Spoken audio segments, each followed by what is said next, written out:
What's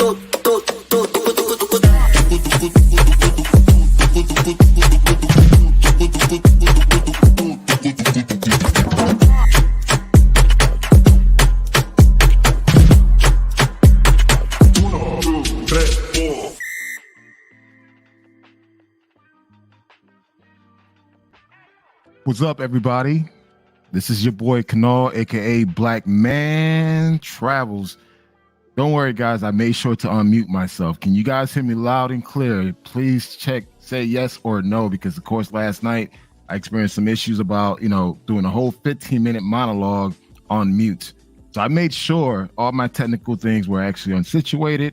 So we're ready to go, guys. Tonight we're gonna have a great topic. This is a topic that I'm very familiar of, a city in a country that I've been traveling since 2015 until 2022. And I will not be going back unless I have to. But this particular city is very dear to me. And to see the progression and change this city within this particular country has gone through, I have a lot to speak on. And guess what, guys? I brought my first glass of wine for 2024. So we're going to have a great time. It's going to be a fun topic. I definitely will be open to line up to invite guys to have this real conversation. But also, too, I have a special invited guest, Carlos from CTG Connection. He is a Cartagena local who actually lives there. He's going to give us the real scoop, what's going on. We're not going by third-party information. He lives there. He owns a tour company in Cartagena. He's going to give us what's going down in Cartagena in real time. But before we actually invite Carlos onto the platform, I just want to share my personal experience of Cartagena. My first trip to Cartagena was back in 2015. This is my first trip to Colombia. I did a 3-city tour where I visited Medellin, Cali, and Cartagena. Cartagena was the last city during my 10-day trip in Colombia. And one of the things that I really remember that stood out for me for Cartagena was just the culture, the history culture of Cartagena being a former slave city. The fort is a known breeding ground for slavery. If you guys really pay attention, there's still monuments and still artifacts that actually still standing in real time that still reflect what happened during slavery in Colombia. So one of the great things about Cartagena, I was able to experience Hollywood Beach before it got tainted. Now I would never step foot in Hollywood Beach. I'd rather just go ahead and take a private boat ride to one of the islands. And one of the preferred islands I prefer to do is Bora Bora Beach Club. And I have content that I'm going to be sharing with you guys.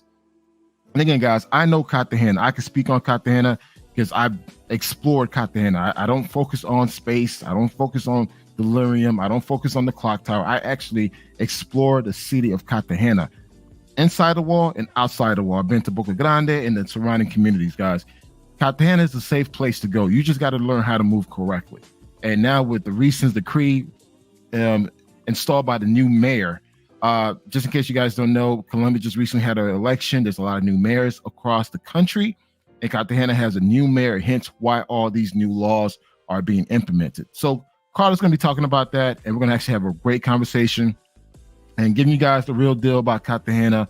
You don't have to be limited to just the clock tower. You don't have to be limited to just delirium or space. There are tons of things you could do in Cartagena if you take the time to research, hire a tour guide to really show you what Cartagena has to offer. And so what I'm going to do right now, I'm actually going to share my screen. Again, Carlos, I see you in the back. I will be bringing you on in 5 minutes, but I'm just going to do a quick monologue, just give you guys my receipts. Again, I've been doing this since 2015. My last trip to Cartagena was in 2022. I will be going back to Colombia next year later this year for the Afro-Colombian Festival down in Cali, Colombia. Guys, Cali was one of my favorite cities, but I would not recommend for any first-time traveler to go to Cali. I'd rather have you just stick to Cartagena or Medellin. But of course, you guys know what's going on in Medellin.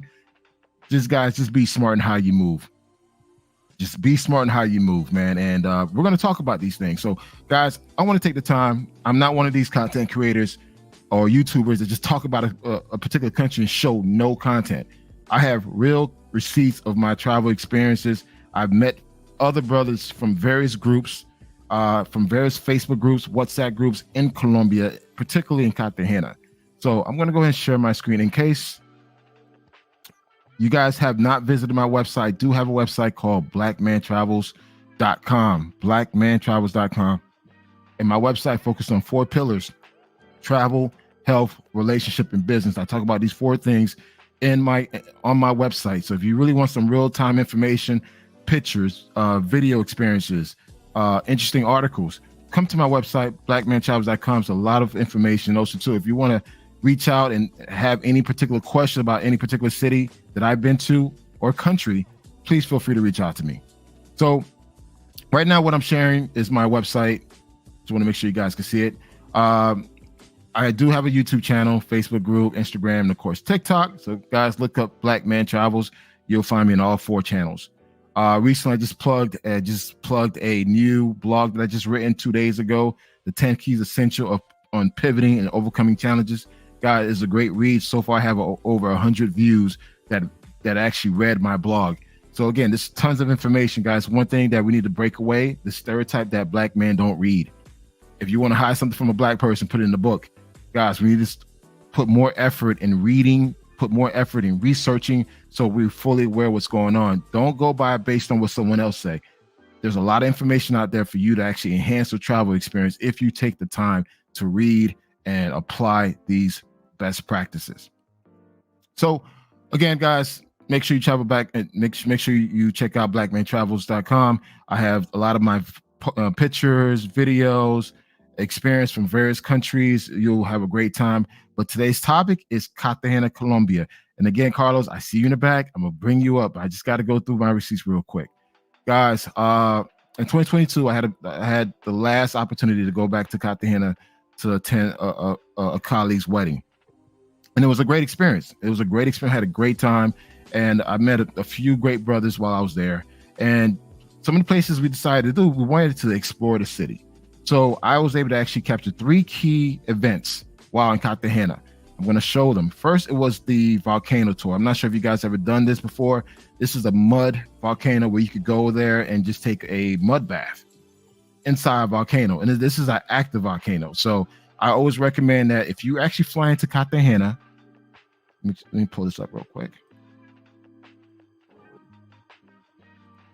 Don't want to play the video, play the sound, but you could actually see it. If you ever thinking about trying something different, guys, this is about 2 hours away outside of Cartagena. It's worth the drive. It'll take you to a live, active mud volcano where you go there and take a mud bath. And here it is right here. I took my drone, went there with a couple of friends, and we just had a great time just capturing the whole entire experience of being outside of Cartagena and really experience the Afro-Colombian culture and people. So this is one of the experiences that I highly recommend that you do while in Cartagena. Make sure if you're a content creator or you just want to try something different, I highly recommend that you go to experience this mud volcano experience. It's just amazing to be inside.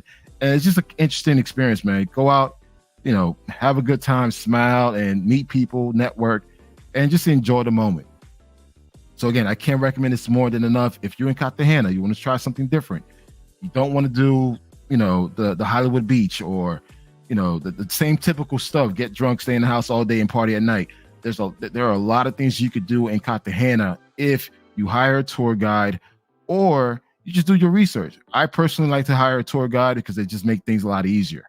But again, I'm more of an explorer traveler. I don't like doing the same thing every single day. So again, I'm all about trying something different. So guys, this is the mud volcano that we actually done during our trip. And it was just a great experience, man. So I'm going to fast forward just to give you guys a rundown. And again, this is a mud volcano. You get mud and you have to walk towards the lake. And this is where you're going to get, I don't want to say violated because you got to scrub really, really, really hard to get this mud off of you. And there are women there there are women there waiting for you at that river to give you a bath. So let me fast forward over this.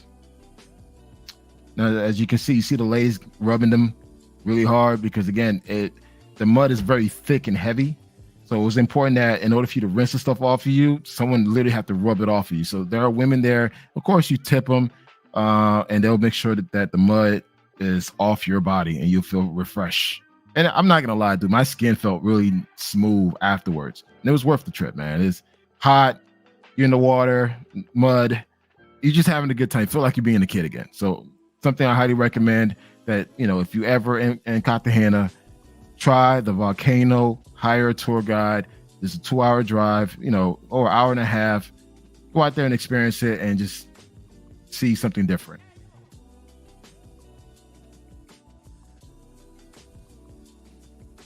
Yeah, everyone was afraid of my drone, man. I don't know why everyone's so afraid. Now, the next I want to highlight is, get out of here, is the Palenque. Now, I'm not sure if you guys know about Palenque. Palenque is another attraction outside of Cartagena. It's about a 2-hour drive, but it's totally worth the drive. This is the first black. Let me pull it up real quick. This is the first black free town across all the Americas. So this was a town where a lot of the runaway slaves will flee to escape slavery, and it was called Palenque. And this town still exists. They have their own unique language, their own unique way of doing things, and it's just a great experience, especially someone who's African descent. There's a lot of history, great food, great music, and learn a lot about the culture. Again, if you want to experience something different outside of Cartagena, book a tour guide. It's a 2-hour drive to a small town called Palenque, and you can get the chance to really experience this to its core. So it's a great time, man. It's like, I want to fast forward because it's quite long. And towards the end of your tour, they're singing to you. They're actually explaining how they used they use women braids in their hair to create maps. So as you can see, these pictures here, these were road maps and instructing women and families, not runaway slaves, how to find this particular town. So it was just kind of interesting, man. The drum, food they were eating at the time. So it's just definitely a day of learning, a day of feeling proud, a day of just being blessed that, hey, listen, people were not content just being slaves. People were actually fighting for their rights in every country. So guys, if you ever in Cartagena, man, make time to go to Palenque, go learn some Black history in Colombia. I know a lot of you guys tend to be color struck sometimes, but hey, there's a lot of rich history in Colombia. So make sure you take time to do that. And the great thing about it, you could actually close out the tour with a live African dance. This is their traditional African dance that they still do to this day. And you probably guys seen this somewhere in the clock tower. But guys, if you go to the town, they'll give you a full show. And it was a great experience. And just to see these kids just go out and do their thing. They do it for tips, man. So whatever you have in your pocket, just give it to them. They'll be totally blessed, man. And also too, they get you involved in the dance as well. So they start encouraging you to participate, do some dance moves. So it's a lot of fun. So definitely, guys, again, another option. If you're in Cartagena, you don't need to stick to just doing the same typical stuff in Clock Tower or Boca Grande. You could actually do tours where you could actually go out to Palenque and see history, see culture, see people. That's the reason why you got a passport. You got a passport to see different things. You didn't get a passport to get drunk and just do some things. Utilize your passport, utilize your time, utilize your money. So with that being said, I want to move on to my last big receipt. This is the trip that we took. Shout out to ORD, shout out to Bacchus that were there with me to take this private boat, speedboat ride to Bora Bora Beach Club, which Carl's going to highlight. And let me just, like I said, I want to play the music. This is Bora Bora Beach Club. We closed out our trip taking a 45 minutes to an hour speedboat ride to the private islands of Bora Bora. This was an amazing experience, a fun experience at that. We get there, bungalows, sofa beds, VIP treatment. We decided to do the VIP, so we got treated a little special while we were there. And it was a great time, man. And me personally, I don't like Hollywood Beach. I don't like people constantly pestering and asking me to buy things, or they want to force their massage on me. It becomes annoying.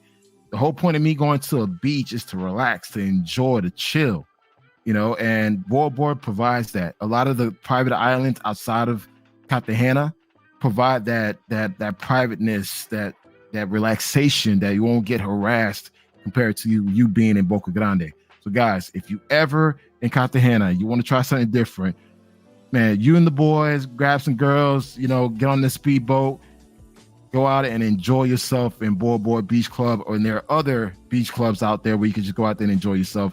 The water's crystal clear, man. Beautiful, great vibes, a lot of beautiful people just having a good time. And it's just like, dude, that's the best way to end the trip. Just to go out, get drunk, and take that same speedboat ride back home. So again, guys, you're going to have a good time.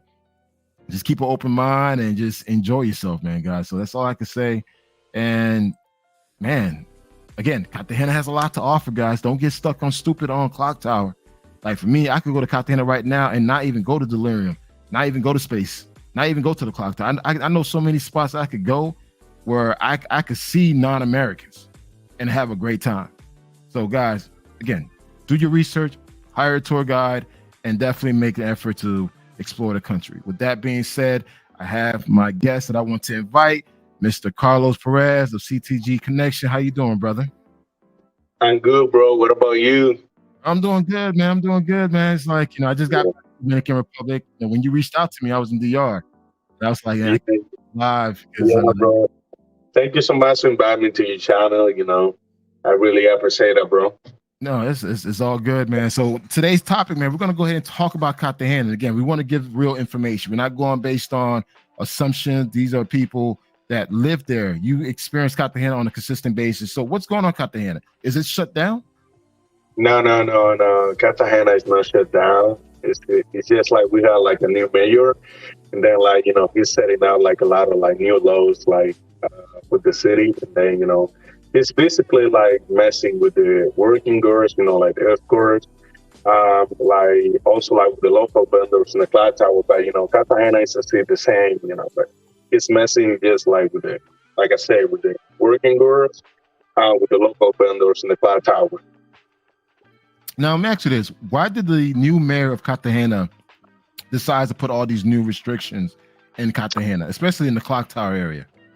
Well, the reason why he focused in the clock tower is because the city, like this area, like it was getting like very dangerous. Majority of the people like they would blame it, like the gurus, local vendors that were working around there, like that work around there because they were like snatching chains, watches, snatching people from like late in the night. And then like, it's all about security, and safety. So that's the reason why he's setting up like all these laws, because he's just trying to like get the tourists safe, maintain about Cartagena tourism. So he has to take care of the tourism so we can continue like making money.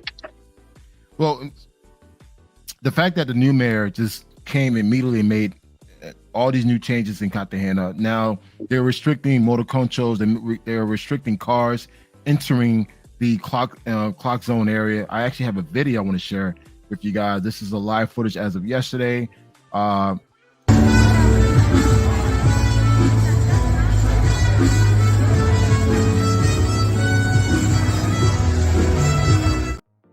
So guys, what they're trying to do is they're trying to revamp the clock tower area. Before, as you guys know, if you ever been to Cartagena, if you go to the clock tower, it's nothing but working people. So, yeah. So the thing is, the mayor's trying to change the perception and revamp it. So he's trying to make it more family friendly, tourist friendly, because a lot of tourists don't want to go to the clock tower. And guys, let's keep it real. A lot of you guys think that you are building Colombia economy by you participating in pay for play. You're not. The ones who's bringing money are families. The ones that are spending money in Cartagena are couples, married people for weddings, businesses. That's what's bringing money to Cartagena. So they could care less about your pay for play activity, as long as it does not affect their business. But the thing is, the current situation at the clock tower, especially with the working people, is preventing business from getting a certain type of tourist. So as this person says, Cartagena is not shut down, just shut down for a certain group of people. Yes. So if you're a monger, that's slowly traveling for one particular thing, yes, you can still find it, but it's going to be more challenging. Do you agree with that, Carlos, or you disagree? Yeah. That's definitely true. And also, like, it's also affecting like the local vendors because there is a local vendors like they work in the clock tower, and now with all of that, like they can't get in. So to me, like like the situation like with the working girls, it doesn't bother me. I think it's okay. But the one thing that I also am thinking about is like the local vendors because they just working. This type of laws like it's also affecting it also. Correct. Also, like like I got like few clients that they didn't even want to walk around to the clock tower because the reputation is like if you are in the clock tower, you're looking like you're looking for working girls, for escort, all of that. So the clock tower had the reputation like women that are over there, they just working girls, and guys that are walking around over there like they just looking for women. So basically, I'm gonna say what you just said. The clock tower has a bad perception. People don't want to be associated with the clock tower due to the fact that the working girls actually there, and also Yeah, too, yeah. there's a lot of potential scammers there taking advantage of tourists at the clock tower. Yeah, true. And they're like, like they've been selling drugs up there and all of that. Like Clyde Tower, I feel like 12 or something. Like it's no safe. Like they've been robbing tourists, snatching chains, like I say, snatching watches. So like it's all about safety and security.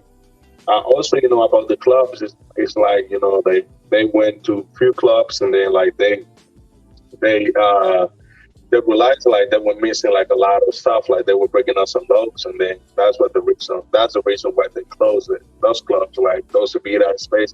But I think like they're gonna be open soon, God willing. Yeah, and again, guys, if you are in Cartagena, nightlife is amazing. Cartagena has an amazing nightlife, and again, people only know about two ones: Space and Delirium. There, Carlos, can you recommend any other nightlife in Cartagena that you could probably tell guys or even couples to go to versus just Space and Delirium? Because I know I've been to a few rooftop parties in Cartagena. Crazy, Yeah, crazy good time. And I prefer I, the rooftop parties than the Space and Delirium. yeah, I recommend take a look for the nightlife in Yesemani. Is really good. The nightlife over there also like you can see like a lot of locals over there. You can meet like new people over there, especially like in the main square of Yesemani. So in Trinidad Plaza, that's like majority of the locals. That's what they meet. So I recommend people like take a look over there. Like Taboo is a good club, and like majority of people there like that go over there is locals, Colombians that are visiting in the city or Colombians that live in the city. So I definitely would recommend Taboo, Seven Stilos. So and a lot of other places like Cabana, for Salsa. So we see Right. like a lot of locals over there. Now, what would you say for guys that are going to Cartagena? Of course, you know what's going on in Medellin with women drugging guys through their drinks. Does that apply in Cartagena as well? Is there's a lot of drugging cases being happening in Cartagena where guys are getting drugged and robbed, similar to what's happening in Medellin? Well, what I could say, like what I always say to the guys, it says like, you gotta watch your back when you come into Colombia, especially Medellin, because you won't see a lot of cases like this in the city because, like for example, like if you go to like the Lydium, like the women that are over there, those are 8 hour space, that the women that are over there, like they were like every day at the club, that's the Correct. job we do for it. So in case if they do something for you, you can go to the club and complain over there, and then we fire them. So it's very difficult, like see situations like that in the city. But it can happen also because in Cartagena, like, it's the most expensive place to live in Colombia, also for locals, and also it's the most expensive place where where the women can overcharge people for money, overcharge guys for money. So then we come here to make more money, and then like women from Medellin travel here, and then they can get a guy in that type of situation, like draw them or something. It really depends. Yeah, I remember at one point a lot of the druggings that were happening were women from Medellin coming to Cartagena, Yeah, coming to Cartagena, doing all the drugging and robbing. I remember this back in 2020, 2019. They caught a lot of the women, and a lot of them were not from Cartagena; they were from Medellin. So they were yeah, coming to. like majority of the working girls in the city, and this is something like the guys don't know. Like majority of the women that are working girls in the city, they not from the city. They not from Cartagena. They come from Medellin. Like 90, I could say 90% they are from Venezuela. Like probably 5% from Medellin. Probably like 1% from the city. Like majority of the girls that are working girls in the city, they be working a team there. You know, you call them or something, but they won't be in the clock tower because the city is very small. Like almost, a lot of like almost everybody know everybody in the city. You know, like especially if you are a cute woman or something, like you will have like a lot of people that they will know about you. So they don't risk they don't risk their personality like that. Yeah, and that's something I noticed. Like when I started going to Cartagena in 2016, there were not a lot of Venezuelans in 2016. But something happened between 2018, 2019 when I went back to Cartagena. There was an influx of Venezuelans at the clock tower. And I'm like, oh, that's different. And I noticed that most of the girls that actually were in the clock tower, they were not from Cartagena. They came from Cali, from Bogota, from Medellin, and there was a lot of Venezuelans. So guys, just keep that in mind. A girl from Cartagena is rarely at the clock tower because the city is so small. And I guess we lost Carlos. Carlos, make sure you jump back on. The city is so small. Everyone kind of know each other. So the girls that you're actually meeting at the clock tower are not from Cartagena. They're coming from different cities across the country, and particularly from Venezuela. So one thing I want to share is that with Cartagena, with the city being shut down, well, it's not shut down, but it's being revamped to change its image. They got this motherfucker shut down. It's only one way to get in. So you heard this. So now what they're doing is they kind of detour how you come into the clock tower. So there's only one way you could actually come into the clock tower. Before there were a variety of different ways you could come through, and hence why a lot of the robberies will get people outside of the clock tower, or maybe on the alleys, like certain alleys. But now they kind of block off a lot of the alleys areas within the clock tower to protect people from getting robbed. Since the pandemic, there's been a huge influx of tourists getting robbed, stabbed, even killed in Cartagena, to the point where it now is affecting local businesses. And again, guys, a lot of these businesses are not making money off of you. They're making money off of the businesses of foreigners going there for business, family vacations, and whatnot. So when guys say, hey, we're not going to go, we're going to protest Cartagena, dude, they don't need your money. Your money only goes towards the space, delirium, and the chicas. They don't really need your money. However, they're trying to keep their city clean and change and keep the perception not to be a sex tourism location. No one does want to be associated with that. So again, the new mayor made it clear he's trying to change the way the city is perceived across the globe, and he's not tolerating anyone who's dealing with drugs. And also, too, he's making it difficult for the ladies of the night to go out and mingle with you guys. So there can be a lot of police raids. So don't be surprised if you're out in delirium or at Space and there's a police raid checking for IDs. Because I was reading the article this afternoon. There's been a large case of underage that lied about their age that were inside delirium, inside of Space. So guys, you got to be mindful. You got to be careful in how you travel in these countries. Ask questions, check IDs. Don't think that you're above the law because you're a foreigner or you're from a certain city. You're not. These people are starving. The ones that's trying to rob you, they don't care. They'll take your life away from you. And we've seen videos that people lost their lives in Cartagena because they're trying to fight back for a fake gold chain or for a wallet. Don't fight back, guys. And that's why with the new mayor in Cartagena, he's trying to clean things up. See the comments. Yeah, get the likes up, guys. Hey, listen, man, I don't really ask for a lot, but if you guys could like the damn stream, I would really appreciate it. I'm giving you guys some real information. I'm not a content creator just talking about traveling. I actually show real receipts. And again, I've been doing this for quite a while. I've been traveling to Colombia since 2015, been to multiple cities, and I can name the cities for you right now. Been to Cali, Bogota, Cartagena, Buenaventura, Barranquilla, and Medellin. So, and I visit those cities multiple times.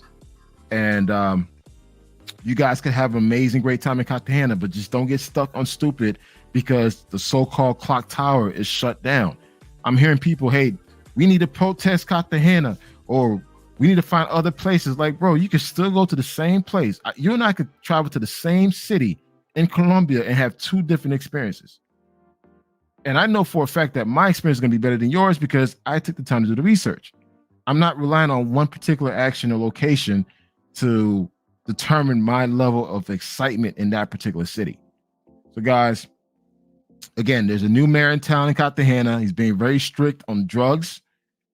He's being very strict on prostitution. And dude, he's trying to clean up the city. He's trying to clean up the city, and he's very conservative, and it's basically like saying, hey, we're going to shut down this clock tower thing where we're trying to change the perception and why people are traveling to Cartagena. So guys, again, I really want to have an open conversation. I'm gonna drop the link. If you want to debate me, based on thinking that pay for play is gonna keep Colombia afloat, I think you'll be the dumbest person to even think that. Colombia does not need your dollars. Colombia was doing quite well before the so-called invasion started in 2020. But keep in mind, guys, there's a lot of stuff to do and see in Cartagena. I mean, I've seen so many amazing things there. Like, you'd be surprised what that country has to offer. Like, this is one of the private islands that you could actually go outside of Cartagena. You don't need to stay stupid on Boca Grande, Hollywood Beach, because I understand why you guys go there, because eye candy, and you can negotiate, do your thing. But guys, if you really want to have a quality time, you want to have a high life, a good time, get one of these speedboats and hit up one of these private islands, man. You're going to have an amazing, great time. This is a whole different experience. It's a whole different experience. And I'm going to tell you this, you're going to see a better quality type of women in these areas. So keep that in mind as you're planning to go to Cartagena. Cartagena's not shut down. There are tons of things you could do, tons of rooftop parties you could hit up in Cartagena and Boca Grande. There's a lot of great restaurants you could actually go to. You don't need to stay on doing the same exact thing. Go out there and explore the city, but just be mindful. Do not wear jewelry. Do not be loud. Don't try to be seen. Again, outside the city, people make less than $300 a month. And trust me, if you have an expensive phone, they will do anything to get it. And they will jump on a motor concho with their friend and rob you. And if you do try to fight back, don't be surprised if you get shot.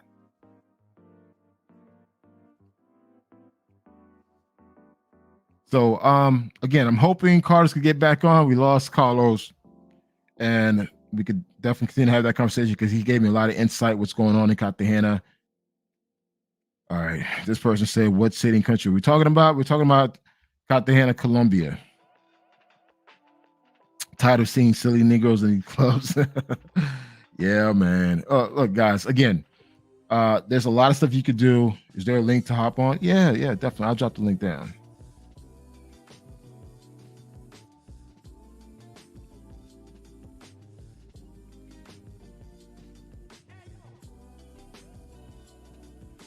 Again, guys, there's a lot of stuff you could actually do. Let me share my screen again. Hey, guys, I dropped the link. If you want to jump on the conversation, I'm more than happy to do that. You want to debate me based on what I've said, I'm more than happy to have that conversation with you. Again, Cartagena has a lot to offer, man. I've been traveling there for quite a while. I've traveled all over Colombia, and I can speak on it. I can speak on it as an expert. And if anyone wants to jump on and share their piece, I'm more than happy to accept you in. But again, there's a lot of stuff you could do and see while you're there, and it's just a great experience, man.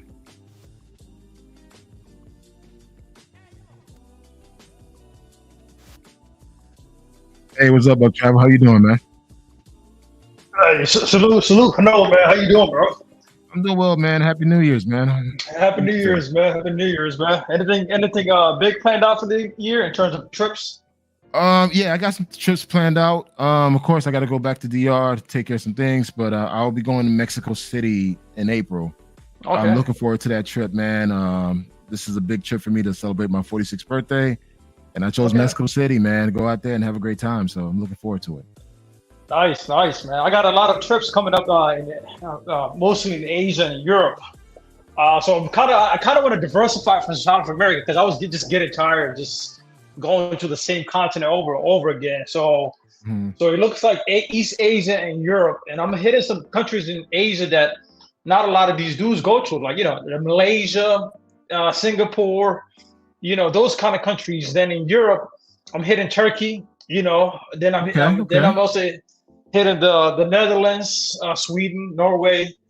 Definitely gonna hit Finland because I heard some very good things about it, man. Because over there you got the natural blonde hair beauties out there, not the fake blondes like you got over here. So I'm gonna definitely go to Europe because they checking for us over there in Europe. So they're stressing in Finland. So definitely gonna go over there and embark my territory over there, man. All right, cool, man. Let me welcome Paint Your Lifestyle. What's up, brother, man? Where you at in this world, man? I'm back in California. Can you hear me? Yeah, I can hear you loud and clear, man. Now, I'm hoping your Wi-Fi is a lot better than the Wi-Fi we had in El Salvador. Yeah. I'm home. All right. Yeah. So what's going on, man? What's your take on the topic, man?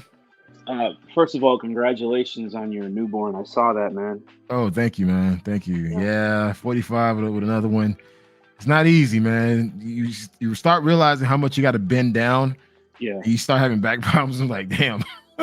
Yeah, no, more blessings, man. Just, congratulations. And I see what you're doing. I listen all the time because I like your perspective on traveling.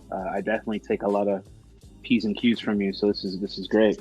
I appreciate it, man. So what's your take, man? What you think about the new mayor shutting down Cartagena, trying to change the perception of his city? He doesn't want the city to be known as a sex tourism destination, but more to invite families and make it more friendly focused versus just sex, money, and drugs.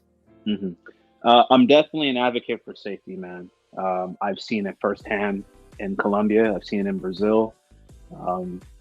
If this is the route that the mayor's going to take, then it is what it is. As long as it's going to save lives, is it going to make it more family friendly? Is it going to bring more tourists, probably different tourists? Then yeah, it's not the end all be all, but if it's a direction that's going to keep people safe, then I support it.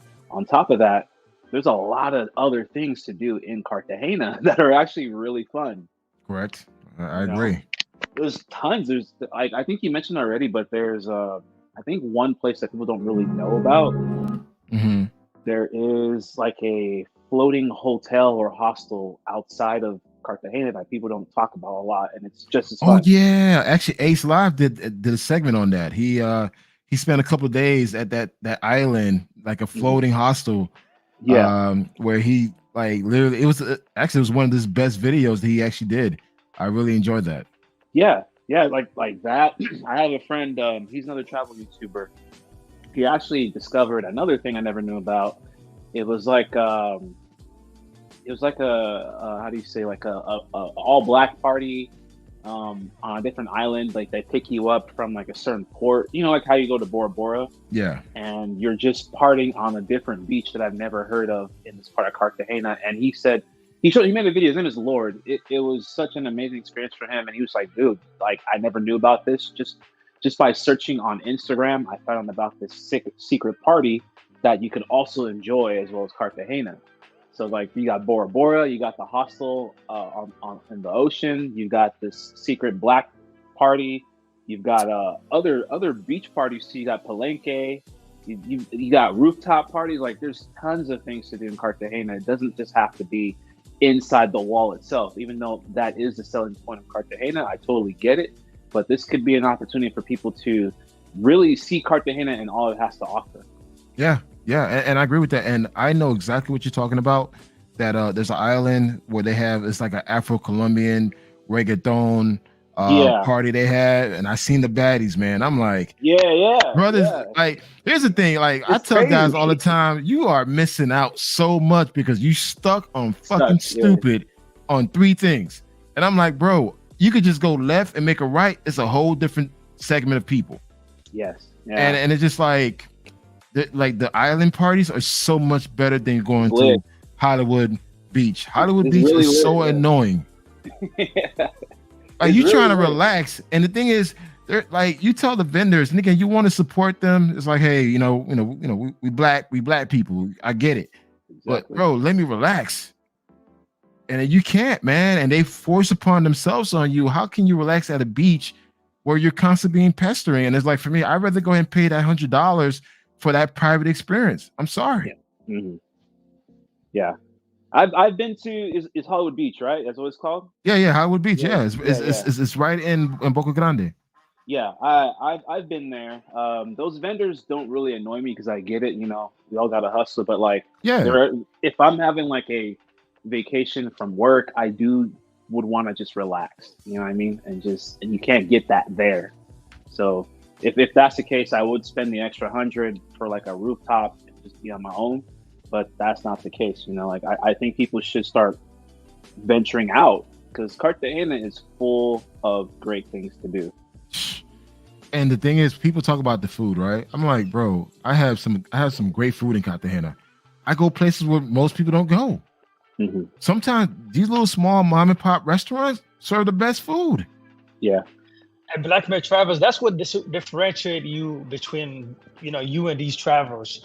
You more educated. I know you said you got a master's. You got an advanced degree. So you're more educated. You know what you look for.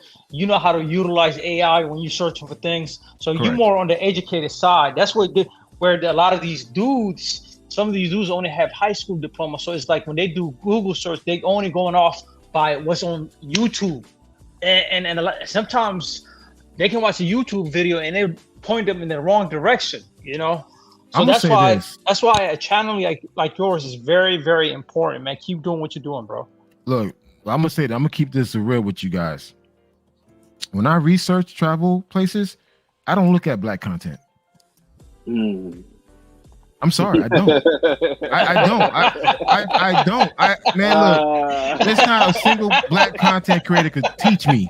Like, seriously, it's just like, and again, guys, I don't want to be elitist or whatever. It's just like, for me, their information is so basic and so low level. Like, I got to go look at a white woman channel, or a Colombian dude local channel showing his country to get real content. Like, I cannot call out one single, maybe Passport Heavy. Like, I like how the way he travels. Like, I like the way he moves. 100%. Upscale, that luxury lifestyle. I love that. But besides him, there's not a single damn person within the black male travel space that I look at for content to teach me about a country, because the information that they're sharing is something that's more low level. Someone's low tier. And again, I could get ass. That's not a problem for me. I want to see history. Hey, what up, Bacchus? What's going on, man? I get what you're saying. I just had this conversation the other day. A lot of it is very basic, and there's no meat. It's all rice. There's no meat to it. There's no substance. They're just walking around, talking, humming and hawing, not telling you nothing, not showing you nothing. I most definitely got to give flowers to Paint Your Lifestyle. I just became a fan of his a couple weeks ago. Wow. Yeah, I saw what you was doing out there in Philippines, man. That's my stomping grounds. And I was like, okay, my man out here in these streets with all the sir and figuring out the life and whatnot. I'm gonna get up on that island though, most definitely. I already told my people that we're going to that island. We're gonna shut it down. Thank you so much. Thank you. Do a photo shoot out there. I'm gonna do it better than you. I'm gonna make use of it. But guys, let's have a real conversation, guys. Let's talk, dog. Because you know what? I got my bottle. So this is a serious topic. Yeah. This is a great topic. Do you guys, the audience, do you learn from black content creators on travel? Like, keep it real with me. Are you actually learning from the people that so-called position themselves to be travelers, in which they are, because they are traveling, as real travel content? Like, you learning from them, you actually taking what they're showing and you're applying it to your own travels. Are you guys actually doing that? Are you seeing it and I'm actually be like, oh, I want to go there. Let me write that down and add it to my list.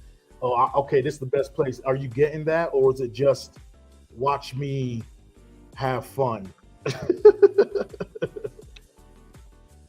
You know, if I can say something, Kanal, Yeah. Go for it, Paint. One of my, I actually got asked this by one of my my buddies in you know, the travel creative space. His name is Ime Umo. He's a drone content creator, and we hold ourselves accountable to growing every year. And he asked me literally like 4 weeks ago, can you name 3 Black travel storytellers? And I said Passport Heavy, Yes. and Tayo Aina. Have you heard of Tayo Aina? No. Okay. He's One like person- the number. There's one person that you know, Paint. There are a couple. They're a young Black couple. They just recently got married during the pandemic or last year. True Traveler. Choose to Explore.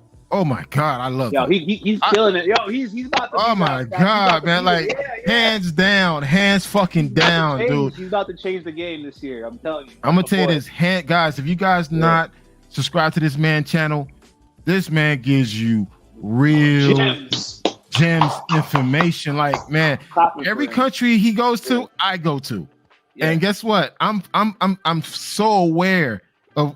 Yes, I like watching shoes. There you go. This couple, man, to show a Black couple, young Black professional couple, making shit happen on YouTube, traveling across the globe, and educating you how to save while you traveling. Man, dude, there's no one that come close to that. Passport Heavy is more on the luxury side. You deserve this. Treat yourself. Shoes like, hey, you got $20 in your pocket, we could travel. Show you. It's like, I'm like, fuck yeah. I want that information. That's my brother, man. He's killing it. No, he's raking in numbers like right now. He's figuring it out, like what his audience wants to see. So it's really crazy to see him grow right before my eyes. You know what I mean? He's one of them, and I also talk about like the algorithm, man. He should be at a way higher level as far as like YouTube subscribers, but it's really hard to grow as a Black creator. That's the honest truth. It is, because as content creators, like as content viewers, Black content viewers tend to have a very tunnel vision. Like I'm in marketing, we only see things that's hot and popping, that creates controversy. But if you got someone that's giving real information, that's hard to find, especially amongst Black content creators. So it's easy to fall on the wayside. While these are the type that's actually giving you real information that could save your fucking life and save money, they're getting overlooked for the everyday bullshit ones. So again, to me personally, again, no offense to other content creators, continue to do your thing. You got more subscribers than me. Shit, everybody got more subscribers than me. Your content doesn't serve any value to me because again, I consider it low value. Because I want to learn. I got to learn from it because again, when I purchase this plane ticket, I want to be fully knowledgeable where I'm going. You know, it's also hard, especially the thing about YouTube is when you even search travel, YouTube has already a whole army of who they want to put in front of you. Like I look for this every day to actually find a traveler that kind of looks like me, who I can actually envision myself in. You have to dig through the search engine to find Black travelers because they are there. There's tons of them every day. But they're so in the back end of the search engine, YouTube makes it really hard for you to discover Black travel content creators. That's the honest truth. And it's sad. And it's really sad. Like guys like yourself, I've been following you when you first started. You were like 10 subscribers, man. And I was following you. Like, all right, cool. He seems like he's doing this thing. And each content just got better and better and better. Than you and I did the interview while in El Salvador. I was like, hey, wow, this guy's on point. Look, guys. Paint Your Lifestyle had the freaking country of El Salvador sponsor his goddamn trip, guys. That shit was crazy. God damn. Man, look, I'm gonna tell you this. Let me tell you this. No. Let me tell you this. See, the thing is, they think because, hey, and again, I ain't gonna, I said this year, I'm not gonna call out Passport Bros. I said I'm not gonna do it. So it is what it is. I made my peace with them. I ain't gonna fuck with them. I ain't gonna say nothing passport bro. Canola, you not a passport bro? Again, I made my peace. I'm Yeah, done. wait. You gotta answer this question. You not a passport bro? Make it clear. Again, there's new viewers. There's new viewers. They assume you a passport bro. Are you a passport bro? Fuck no. But all right, there you go. Again, guys, I'm not causing any beef with the passport bros. Hey, y'all stay in your section. I stay in my section. I'm good, guys. There are levels to this shit. There are levels to this, man. And the thing is, I seen people travel to these countries, sending me a DM. Can I borrow $500 to get back home? Like, motherfucker, whoa. I don't even fucking know you.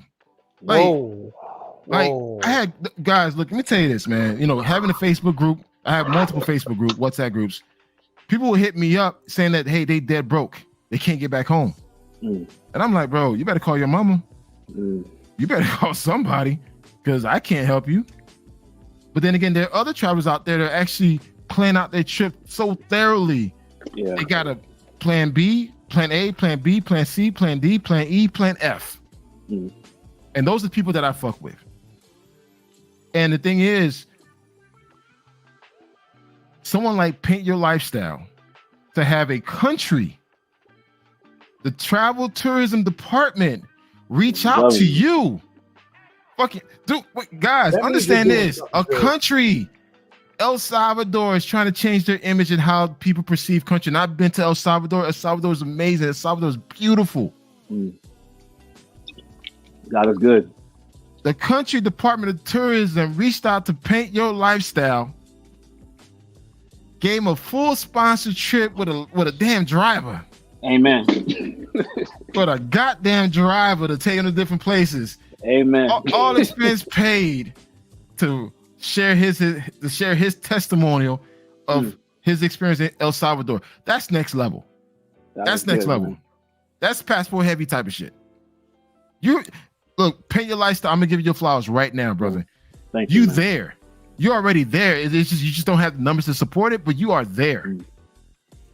And man, hands down to you, brother. That's all I gotta say. You had a country reach out to you, sponsor your trip, fly you out there, gave you a damn driver, pay for all your travel expenses. They gave you a budget. What was your budget? Your daily budget?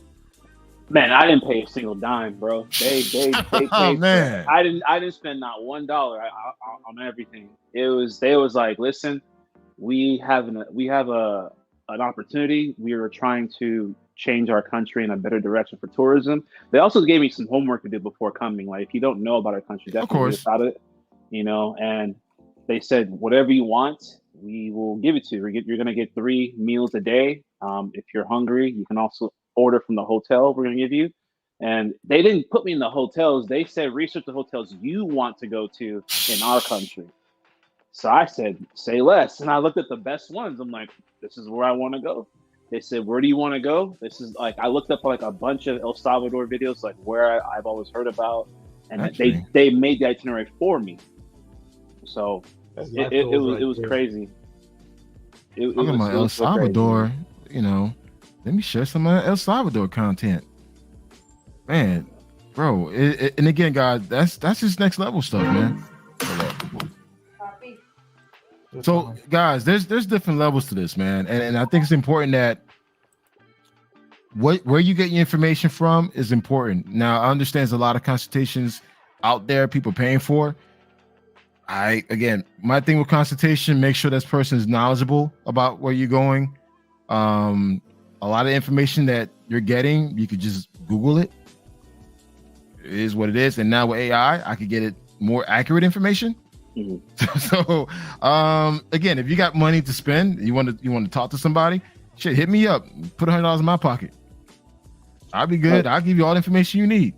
Do you allow me to say something real quick? Yeah, go ahead. I don't want to stay off topic from Cartagena, because Cartagena is the topic of the video. But this comment right here says, most Black YouTube content creators in the travel space are too focused in the pro scene. I would argue that travel is actually divided into different categories, because for me, I'm on this every day.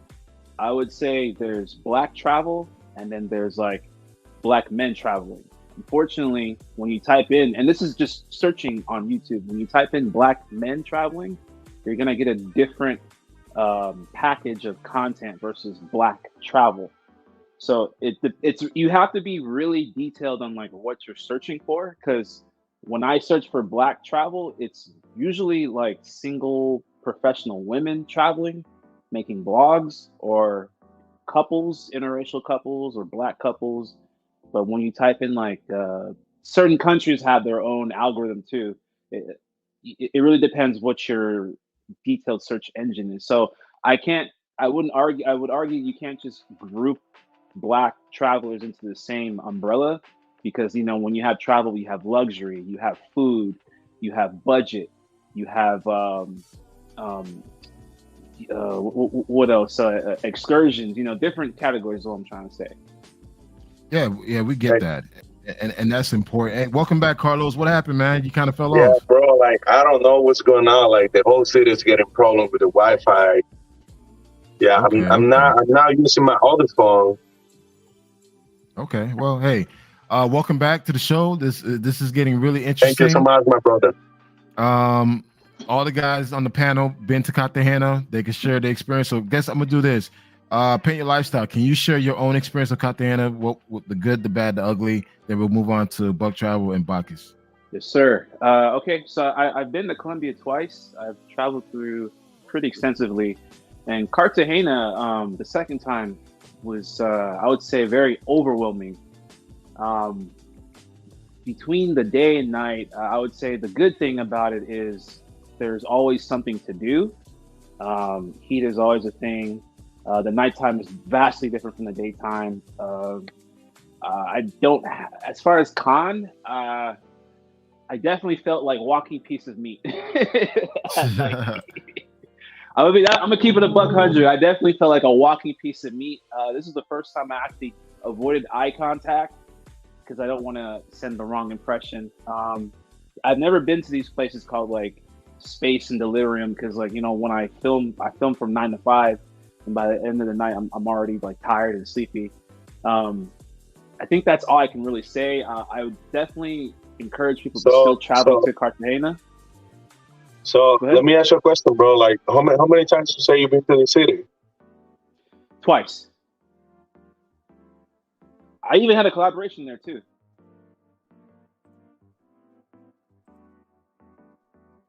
Hello? He froze up. I think it's the internet again. Yeah. Yeah, so I'm gonna just go ahead and interject for a second. I mean, I'm a Colombian vet, but I haven't been to Cartagena. I've been to Medellin a couple of times. But I would just say this, man. From what I've been hearing about Cartagena, man, when you type of, on YouTube, I mean, you see guys going over there and just focus on a clock tower this, Club Delirium this.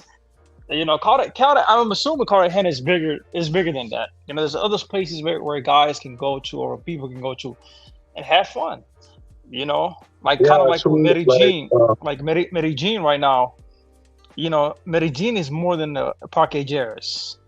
You got the Envigado neighborhoods, you got Provincia, you got other neighborhoods that you can go to and have fun. But guys just focus on Parque Jerez. But the people that are going to Clock Tower exactly what they're going for. If they're portraying that, exactly what they're going for. And we were saying that there's different levels to this stuff.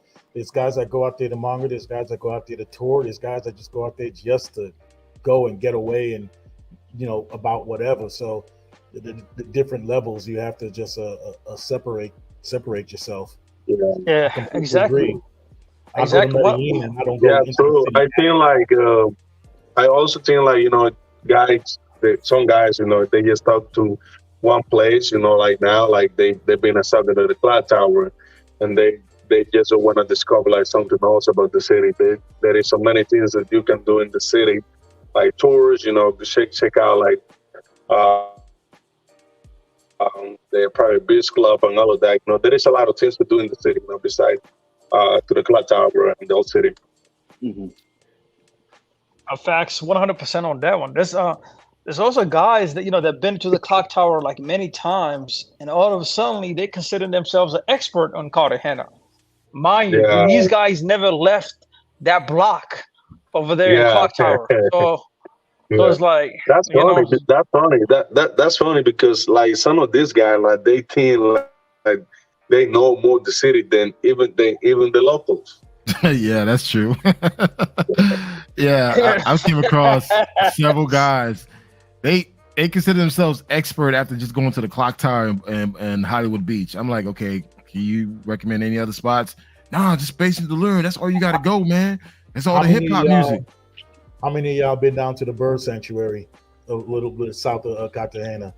Went down there. That place is freaking awesome. Plus, they got a little beach not too far from there, and it was chill. I had a nice bed on the beach. Was chilling with my bed at the time, man. Like, you gotta venture out. There's so many more places, but if it doesn't have any flair to it, if there ain't no chicas there, no mangoes, most of the cats ain't gonna go. They only gonna go where the mangoes are. That's so you know what Yeah. they're there. True. yeah. And Black Man's for Travis, to piggyback on when you said Colombia is the size of Texas, actually, it's twice the size of Texas. If you look it up, it's actually twice the size of Texas. Wow. And okay. guys are just focused on going to Cartagena, Medellin, those primarily two cities. And I'm like, yo, you can go to Brooklyn, Bucaramanga, you can go to other cities. It's like you coming to the United States. It's like you coming to the United States and only go to Miami and judging the whole United States based on Miami South Beach. Yeah, Like it's Carlos? like you going to United States and just hanging out in South Beach, strictly South Beach. You're not checking out Kansas, you're not checking out Los Angeles, but you just focus on South Beach and you judging the whole country based on South Beach. You just going That's to what a lot of these dudes are and doing. that's all of Atlanta. That's it. That's all you need to be is in Magic City. That's it. Like, Yeah, come on. yeah, exactly. Yeah. Like I said, so Colombia is actually twice the size of Texas, and there's other places that guys can go to and have fun, hit other hidden, but guys keep going back to the same fish and water pound, man. Yeah. There's a dope salsa bar. as me being Colombian, like there is some cities like they ain't like development there for Americans to visit. You know what I mean? Like I could say like it's Colombia is still like a third world country, and I could say like the most like development city for Americans to visit like Medellin, Colombia, probably Medellin, Colombia, Cartagena, Colombia, probably the capital, maybe Cali, Colombia, Barranquilla a little bit, but like those are the cities like there is so many cities like you can go, but no all day like are safe like Cartagena, well Medellin ain't safe. My thing is this, right? And again, you have mongers that travel, and again, more power to you guys that you travel for that particular reason. Don't try to shame other dudes that's not into that shit. Yeah, and you have a lot of guys that try to bucket everybody into a category. Like, why do I have to put myself into a category? Maybe I just don't want to fuck with you. I don't want to fuck with you and how you move. And it's just like, that's my problem. You got guys that are so instantly, because you monger, you expect me to monger as well. Well, you're going to pay for it regardless. But it's like, bro, but yeah, it's a whole different experience. So you got a lot of guys that when they travel, they feel like, hey, you got to do this. You're not this, then you're not keeping it real. But like, bro, I've been to multiple cities in that particular country. You only been to one block. So my thing, guys, if you travel for your own personal reason, man, fuck anybody else would have to, fuck what they have to say. And again, you got a lot of mongers trying to put everybody into the same bucket, trying to shame you, trying to look, do something different because you're not on what they're doing. So I commend people like Bacchus, Carlos, Buck Travels, Paint Your Lifestyle. Do you enjoy your own travels? But it's just like we're not traveling for the same reasons. Because again, you and I could go to Cartagena. I could have a whole different experience compared to what you just had at the Clock Tower and Delirium Space. And I think Delirium Spaces are the two worst clubs to go to in Cartagena. You guys are literally paying American prices. Like that, like what kind of shit sense makes that when the whole purpose of you leaving the country is not to pay American prices? Yeah.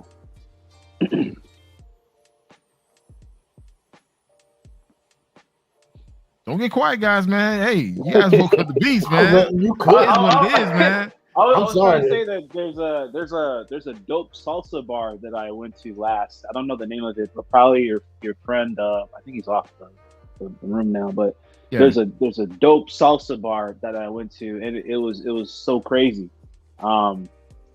It's near Gethsemane. Do you know what I'm talking about? No. Okay. Yeah, that's a hidden gem right there. I definitely recommend people to check that out. The vibes is all day.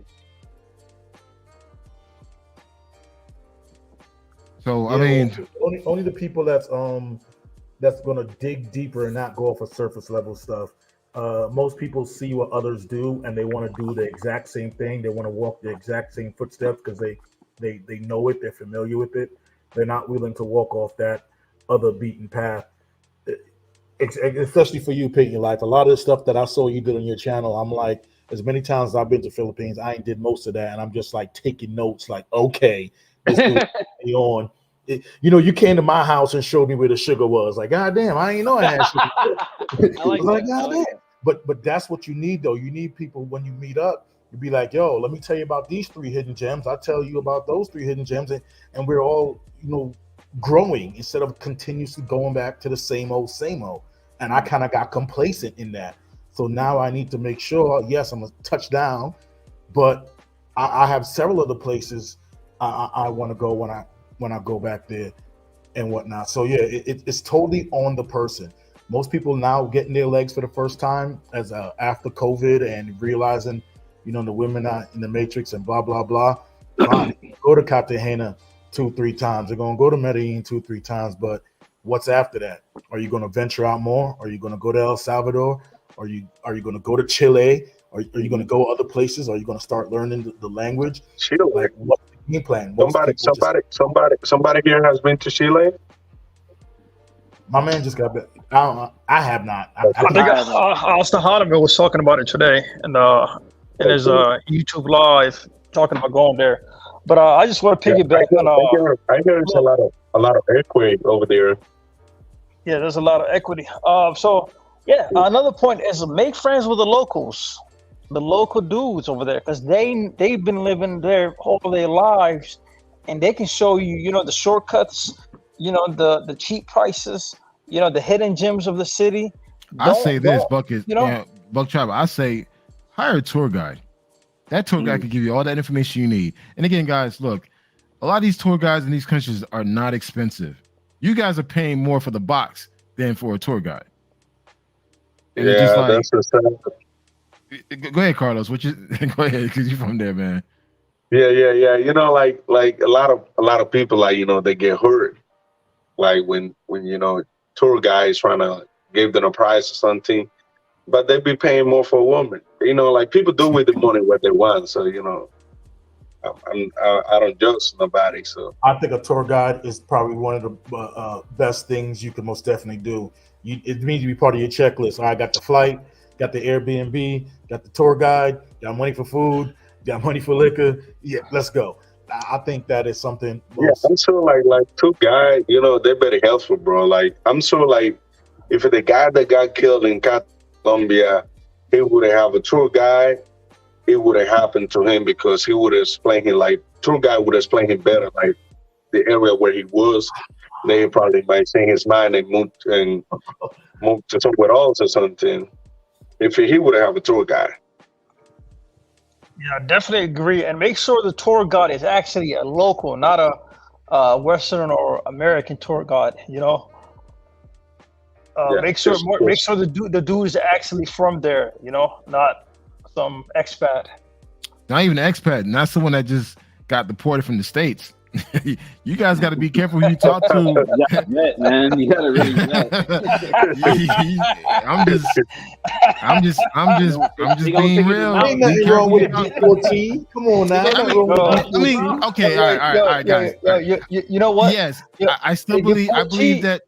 I believe that they deserve a second chance. I do, and some of them are really great. Because a couple of months ago, I did an interview with Goldie. He's amazing. It was a great conversation. But I'm just saying, be careful. If you talk to the dude that used to live in the States, I always ask him, why did you move here? Are you an expat? Yeah, cool. It's like, bro, you got deported. So And Be you know mindful of that. and, you know Me that actually personally, says a lot about their character.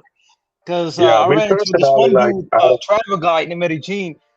He was a deportee, and I was like, "Why you got deported?" And he was like, "Oh, I committed a social security fraud."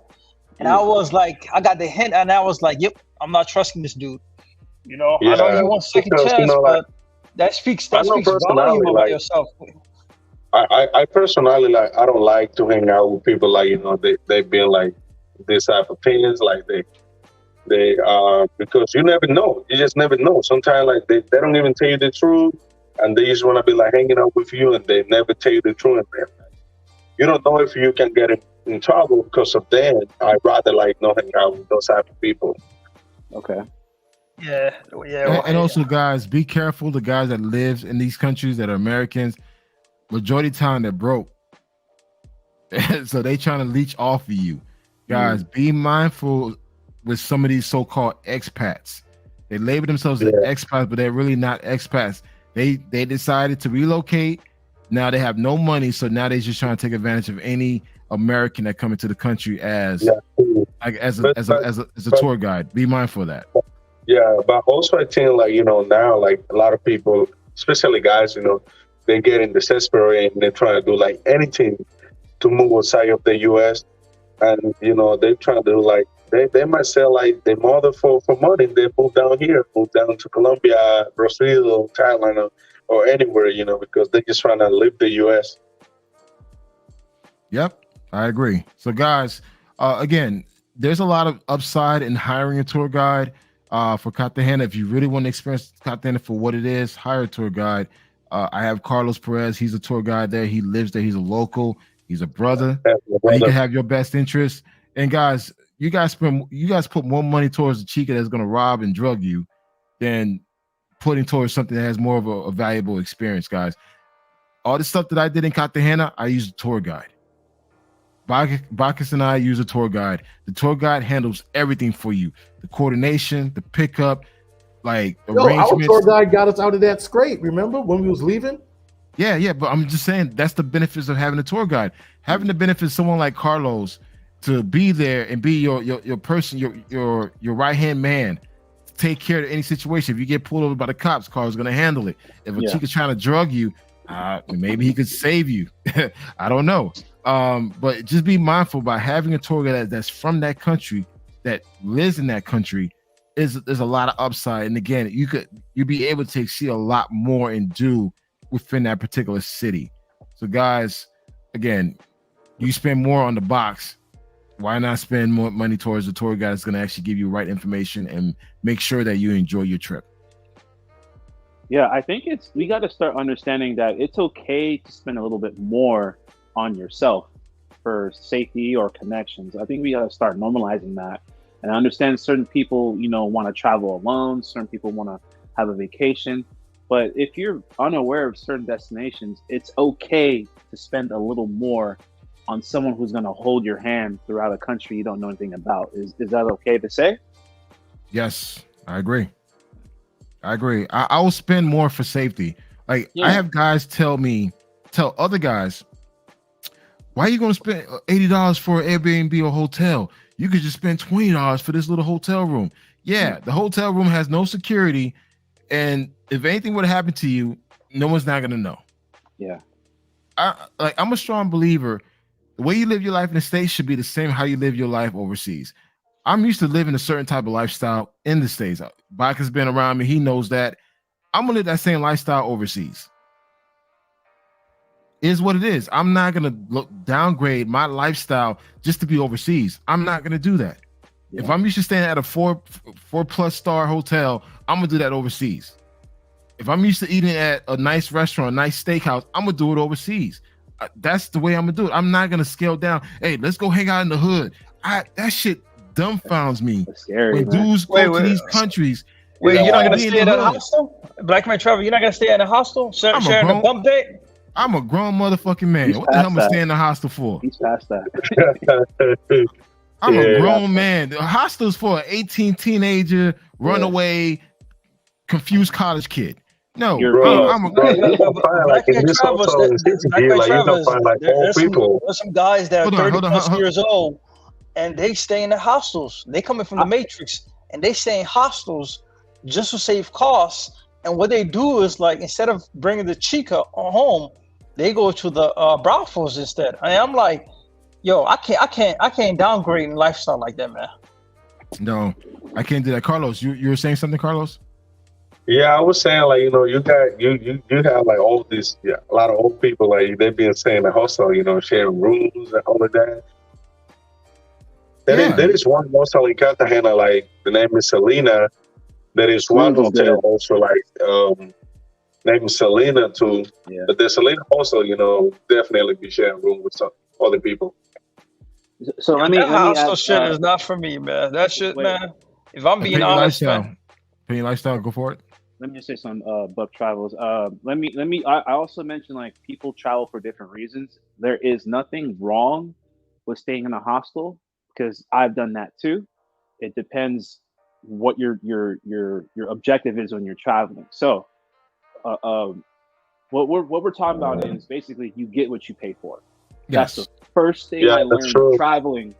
traveling outside the United States. That is the first thing I understood because when I'm paying for something that's $20 versus $100, there's a big difference. The young man, Yeah, there is a lot of difference in the table. yes, what is your name, Carlos? He mentioned Selena's hostel. I actually stayed there because I had Selena hostel? yeah, in Cartagena. It's actually one of Okay. the best in the area. It's one of the best, but it's not cheap. Yeah, the best hostel, yeah. You know what I mean? Now, paint your lifestyle. You mentioned there's a hostel that's out in the ocean. Yes, I'll do that because I'm doing that for the experience. absolutely. I mean, there is a hostel that the name is like House in the Water, like Casa en el Agua. Yes. So it's far from the city, but this hostel is nice as fuck. It's in the middle of the sea, but it's just nice. It's very nice, and actually it's not cheaper. Like the cheapest night could be like $100 per night. Yeah, I would recommend that too. I think what Buck Trials is referring to is like there's certain individuals that would just travel, I guess, for women opportunities and put themselves in a accommodation that puts them in danger just to be with someone for the night. I think that's what he was trying to say is not what you do when you do hostels, because the whole objective of hostels is to budget and have a place to stay for the night. It's not a place you want to be for a whole week. It's a place where if you don't have enough funds, you're always going to have a bed waiting for you for 10 or 15 bucks in whatever country you go to, right? It serves a purpose. However, if you position yourself to be the so-called expert and you're getting super chats and stuff like that, your ass should not be staying at a damn hostel. You should not be staying at a cabana. Just for lodging. It just doesn't make any sense. I just feel like men, and particularly black men, we just need to up our standards. We settle for less for a lot of shit just for the sake of doing it. Right? I barely see like black men are saying the hostel like my clients, they always are saying like nice Airbnbs or nice hotels. I never was a client that majority of my clients they black, and like few of them, well, I think nobody that has a thing. Carlos, majority of your clients have money. They have jobs.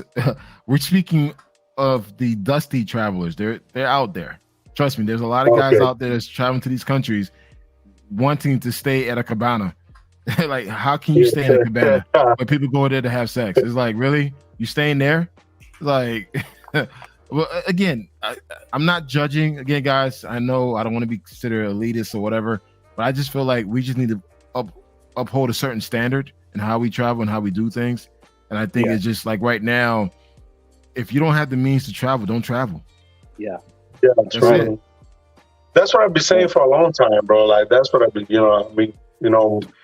me like as a tour guy, like I own my company for tourists. Like that's what I've been saying. Like you don't have enough travel, then don't do it. Wait till you got enough so you can have I'm one of the person like I'm the type of person like I consider like travel is illusory, and then you gotta work hard to get illusory stuff, Just make sure you have enough, and then you won't be worried like about, how much is the bill, this, because everything will be taken care in advance.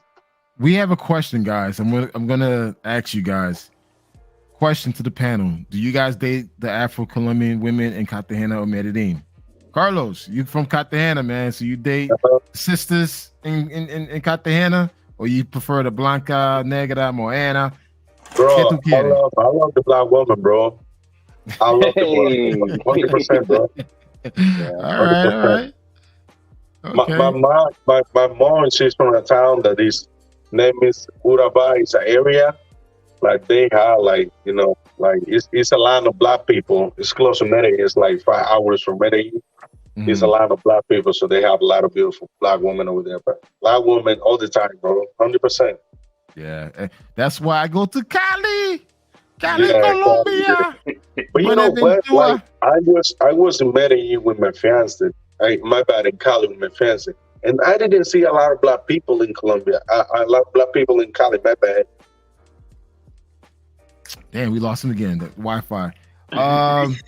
Paint your lifestyle, man. During your travels, have you dated any sisters during your travel? Gone on any dates?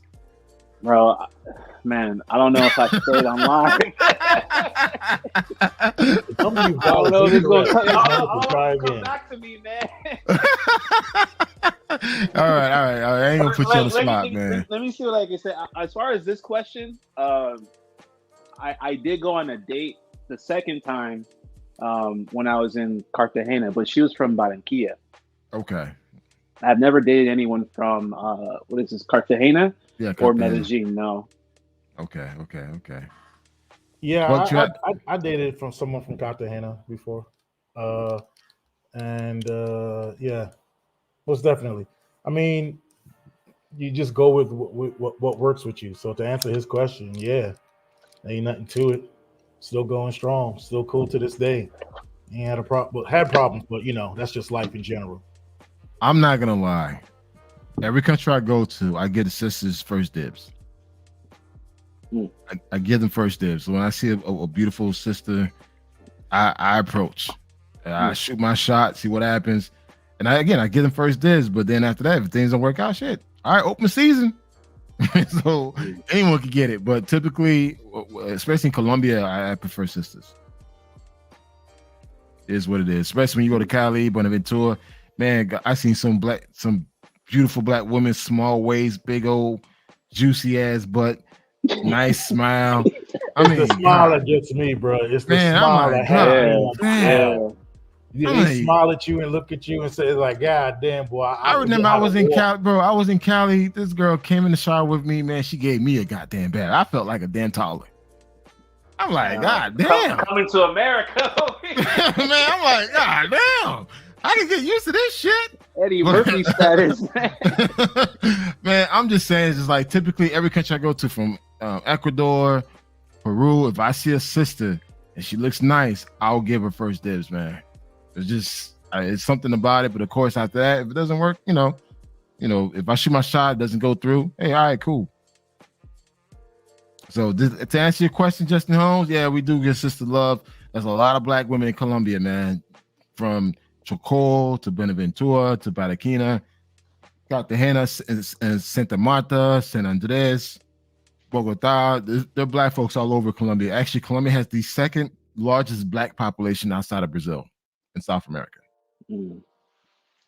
Even Brazil's a whole nother topic that kind of just should be talked about too.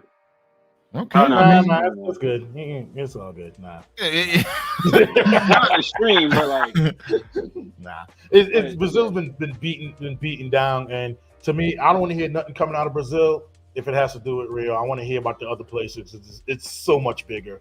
You got Fortaleza, you have São Paulo, you have so many other places, man. I want to hear who's going to those places. Who's going not to Rio? That's what I want to know. Yeah. I ain't gonna lie, Brazil got some talent, bro. Brazil got some talent. I mean, shit. It's just like, man, hey, you're gonna have some good time, bro. I'm getting the evil eye right now because you got a Colombian chick next to you. You talking about Brazil? I got my Venezuelan chick next to me. Oh, Venezuelan. Oh, my bad. Yes, Miss Bora Bora herself. Yeah, man. So, I mean, again, guys, when you traveling, there's a lot of places you could go. Someone like Paint Your Lifestyle, Buck Travel, you guys been all over across the globe. Don't limit yourself to the big four, which is Colombia, Dominican Republic, Brazil, and Thailand. There's so many other hidden gems, guys. I had a great time in Ecuador. I went to Ecuador. I went to Guayaquil and Montenetti. I had a great time. Mm-hmm. Amazing time. El Salvador, Guatemala, had a great time. It's just, again, guys, the whole point of you having a passport is to explore. That's the whole point of it. Now, if you travel for the box, primary for the box, that tells me that, you know what, you ain't used to getting it. Because really, if you're a single man, it's part of the experience. It doesn't have to be your primary focus. But again, that's just me. I think people sleep on Guatemala too. I had a crazy experience there. Yeah, that's another place people don't talk about. I think just the Central America, right? Central America. Yeah, Guatemala, Central America. I encourage people to go to Guatemala just as much as you would go to El Salvador and Belize, Costa Rica. Dude, I went to Honduras.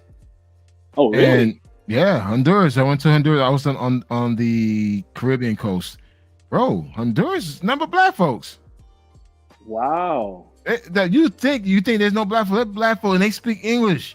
Like the coast of this area, it's the area called Rotan, and the coastal side of Honduras, they speak English. Black folks speak English and Spanish. Yep. See, Nicaragua and Honduras is two areas I'm still not too sure about. Because whenever I hear about it from my travels, they're just saying like the insecurity is just too high over there versus El Salvador and Guatemala. Well, it all depends. If you're on the Caribbean coast, you're good.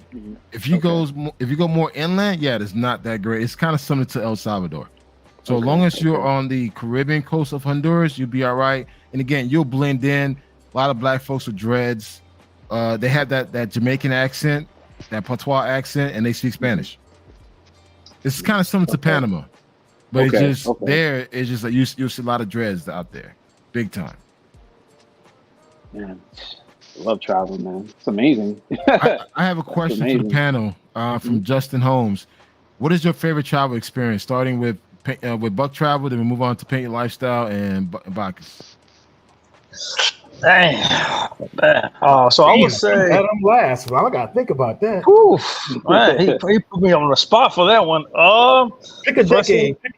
Pick a year. I would say the first experience that comes to my mind is actually when I paraglided in Medellin mountains. That was a quite experience because you literally over the clouds. And you gliding down and you seeing how beautiful the whole city is. That was a quite remarkable experience. That's the first thing that popped up. All right, cool. Paint Your Lifestyle. I'm a beach guy, so any opportunity to swim, I definitely compare different beaches in my mind to the best to the worst. So I would say like having opportunity to swim in these beaches, these oceans, these rivers, these lakes, whatever. That's my favorite travel experience. Okay. Bacchus? I think I'm gonna keep that. I'm gonna keep that same energy. I did a 4-day, 3-night liveaboard off the coast in the Great Barrier Reef, and I was scuba diving. And to this day, I did this back in 2012. To this day, it has to be one of the best things I've ever seen with a full moon on the reef diving at night. That experience right there is one. And another one is I remember being in a certain part in the Philippines where my friend took me. It was hella far. I couldn't even tell you where it was. And they never seen a black American man before. So I was walking with my homegirl and her cousin, and people were coming out of their houses. Kids walking next to me. Kids look just like they could be my kids, just as dark as I am. People trying to one lady tried to ask me to marry her daughter to bring her back to America while my friend is right there, and I just like grabbed her and made it seem like we was dating.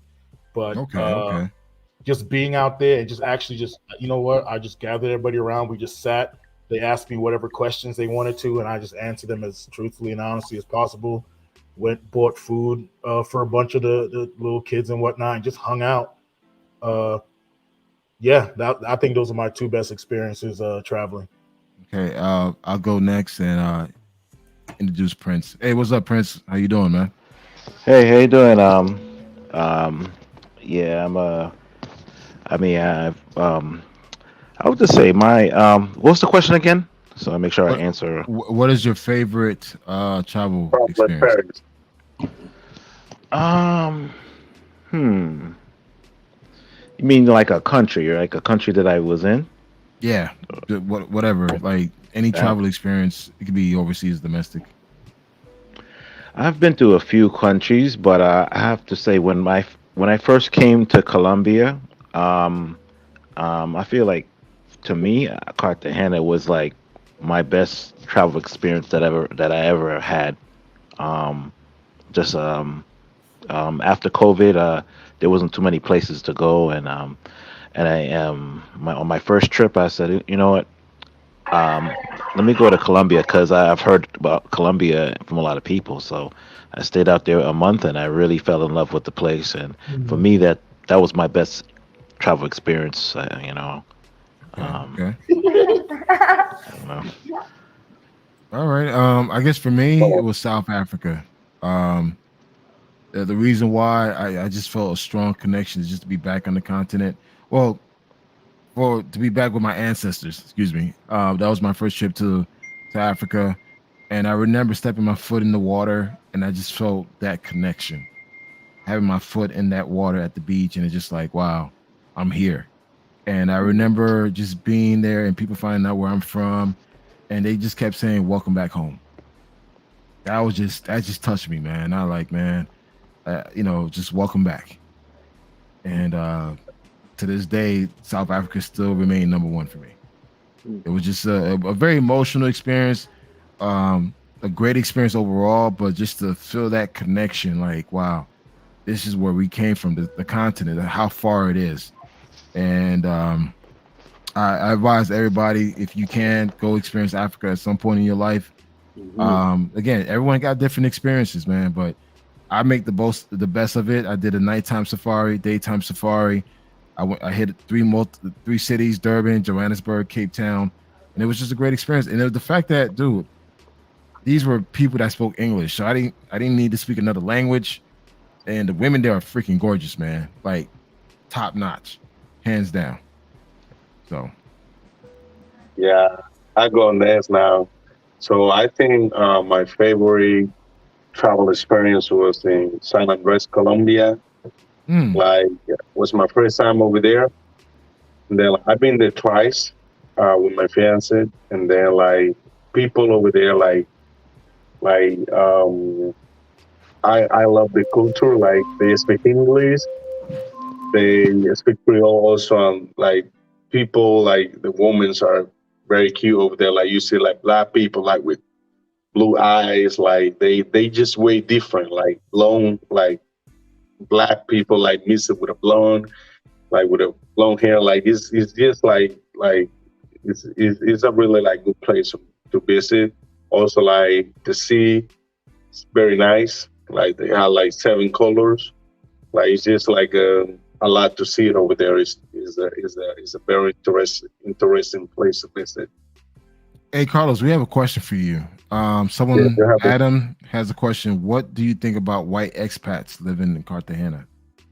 White expats that live down here, like they've been great, bro. Like I met a lot of them. Like actually, like the white expat community is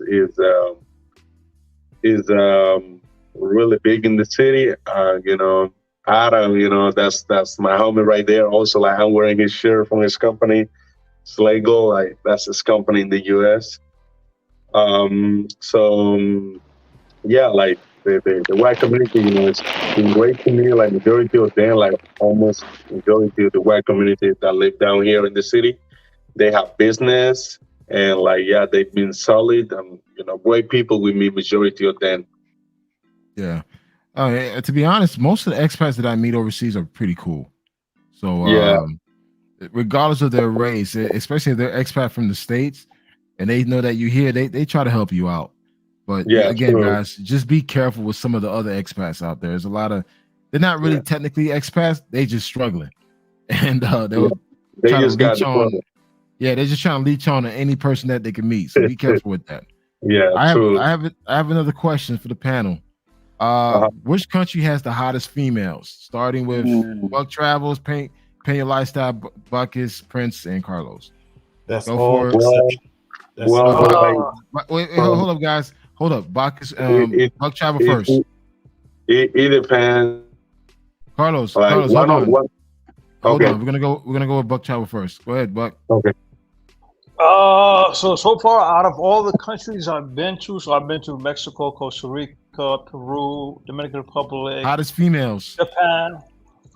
Out of all those countries and Canada, I probably would say, and a lot would some of the guys on the panel would disagree with me, but I'm gonna say Montreal, Canada.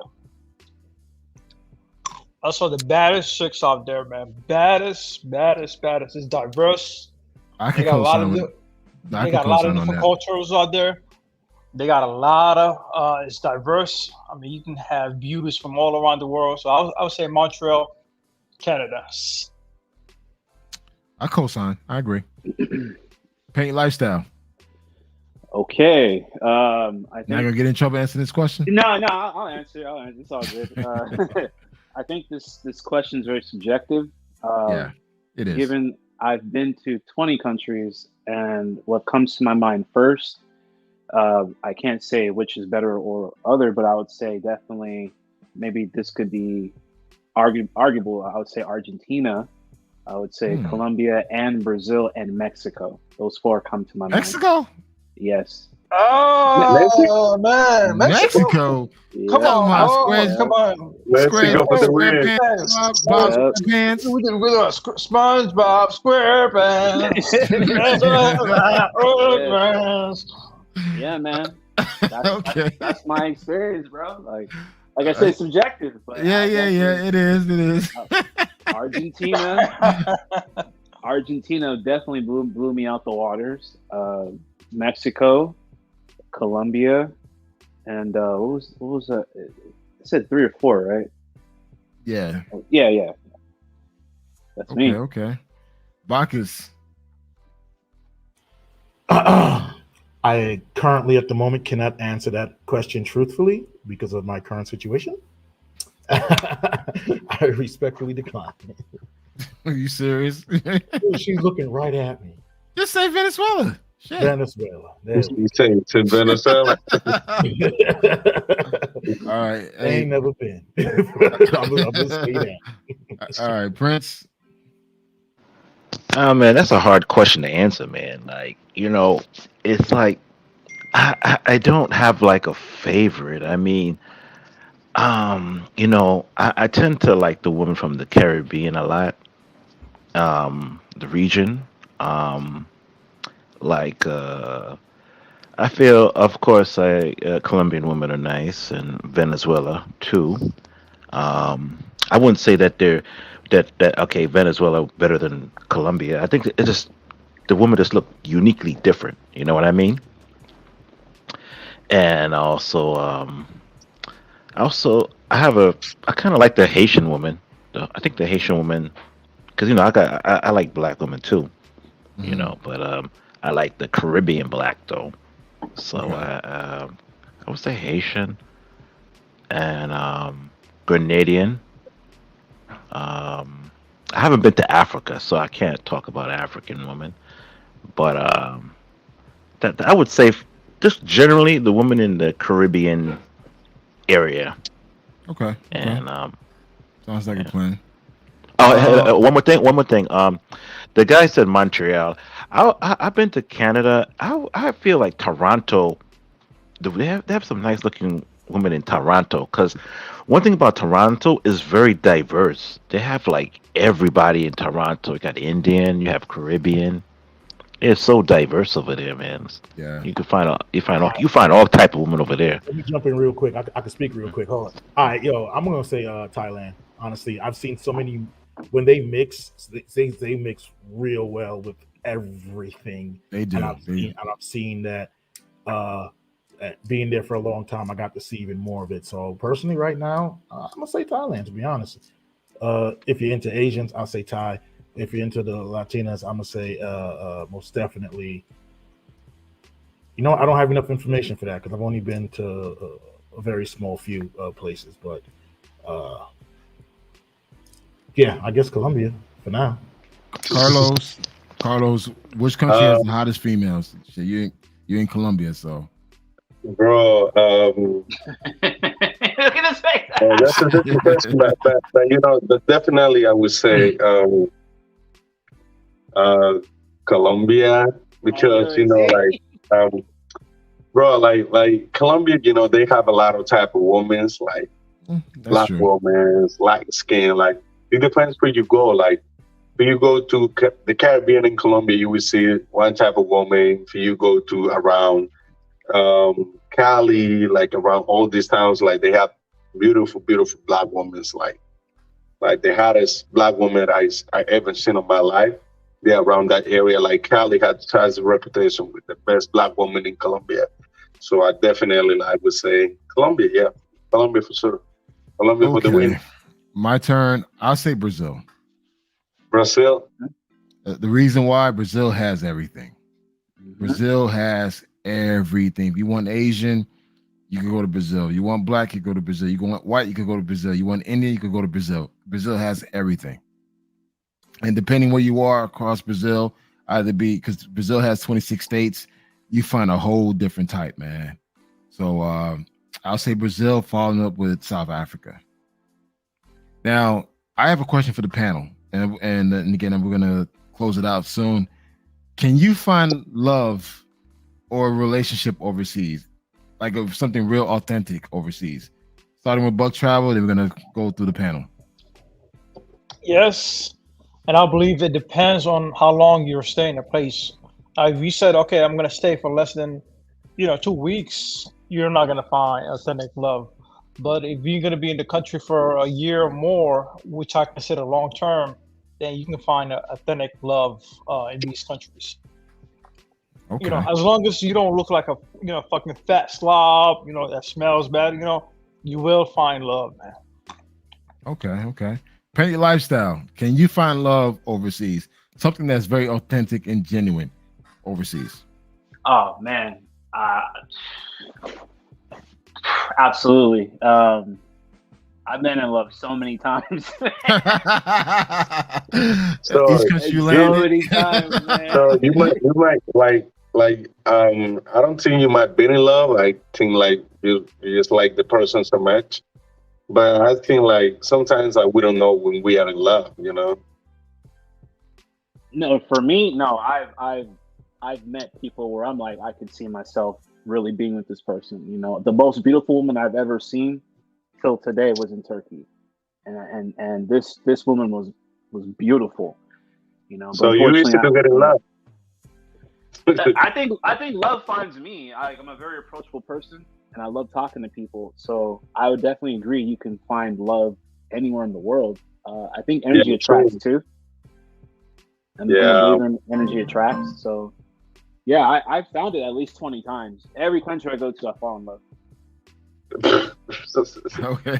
Listen. Wait. So how long were you averaging in those countries? Were you living there longer periods of time, or just a couple weeks here and there? When I first started, I was spending so I was in Egypt for 2 months, Jordan for 2 weeks, Turkey 4 months. Then Jordan? I traveled. Yeah, Jordan as well. You going to off-beaten spots? I have a different goal in mind. I'm just trying to pursue my own dreams and make this a reality. So it's different, it requires me to be in these countries a little longer to make this type of content. But that's kind of where I started off in that part of the world. And then I made my way down to Latin America, and I just finished Asia just right now. So I've found love in every single country I've gone to, literally. You know, it's almost sad because like when you come back home, it's different. People are a little bit standoffish. You can't just approach people the same way.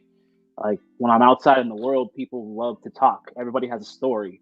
Everybody loves I to agree. know each other. You know, I agree. everybody has a story. So it's like I love talking to strangers, and when you talk to people, you connect with the land on a different level, more intimate level, which has allowed me to meet people that I literally fallen in love with so many times per country. It's funny you mentioned that because I was literally having that conversation with my chica today. Now that she's stateside, I'm asking her, you know, how from what you thought it was to what it actually is. What do you think? And she says one of the biggest things is it's very hard to make friends here.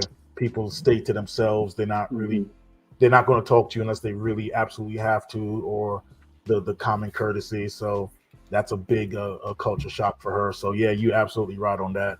I make more friends overseas than I do locally. And I think it's just the culture. I think It's that's the just the culture. It's the culture. The culture.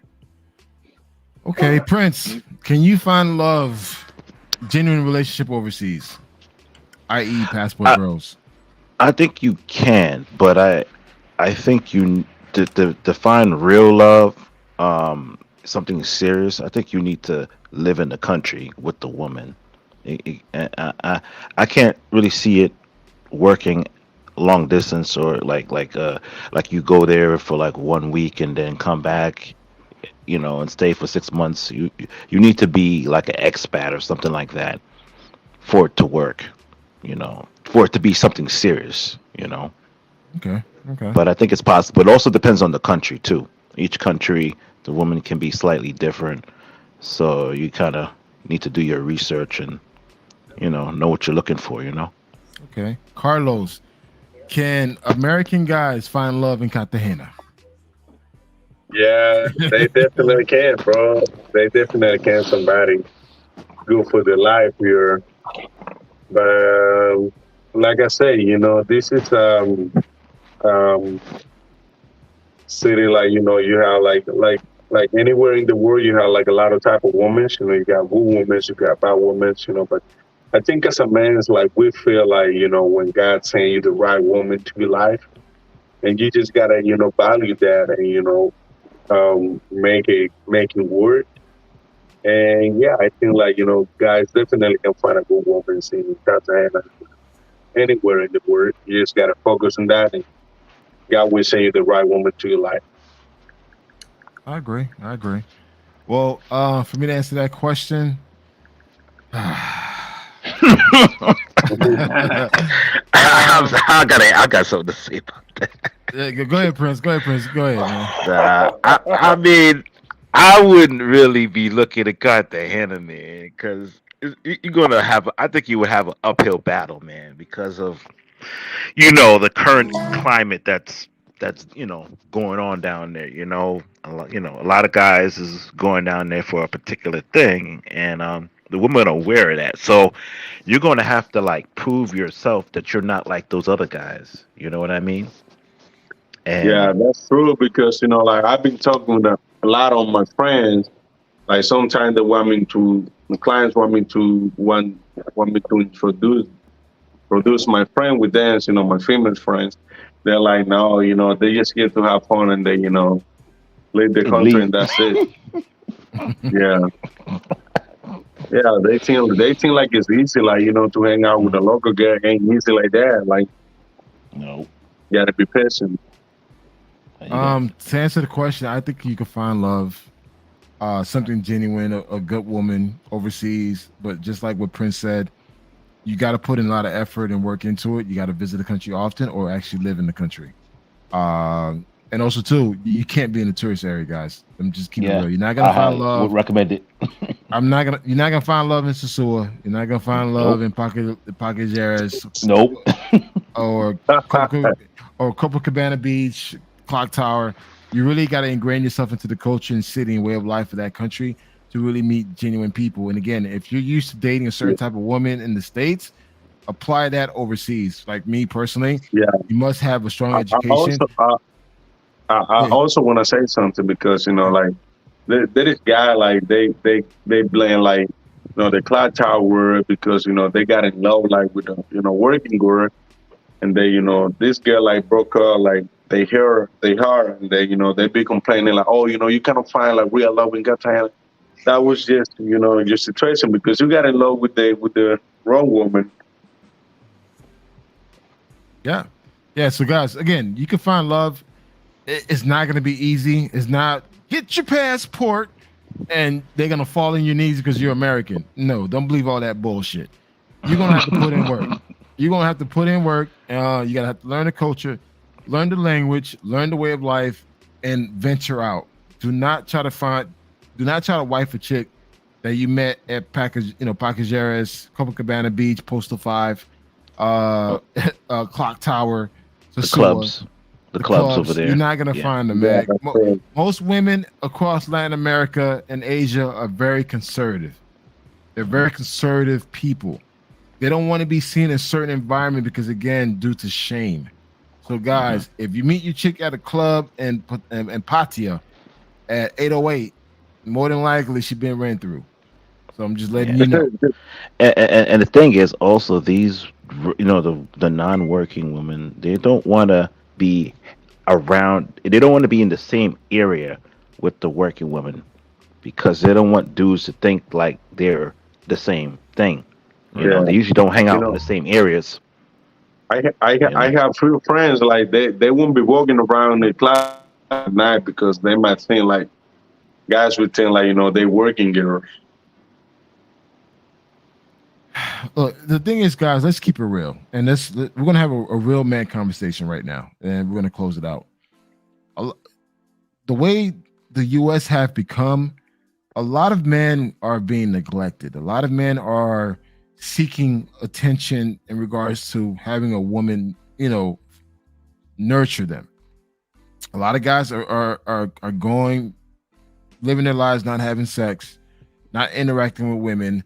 There's this whole thing called a monk mode where you just shut down yourself and stay in a room and just grind all the goddamn time and go party for 2 weeks and come back and grind again. A lot of guys are looking for love, man. So when they go overseas, especially to Latin America and Asia, and they meet these women that just do the nicest basic things, they fall in love off of that. Like, understand that these women are designed that way for that particular country because that's how the society is built. So her cooking for you, cleaning for you, she does that for everybody. So the thing is, don't position her to be special. What makes her special is the way she treats you, the way she perceives herself, the self-respect that she has, and the fact that she wants to grow with you.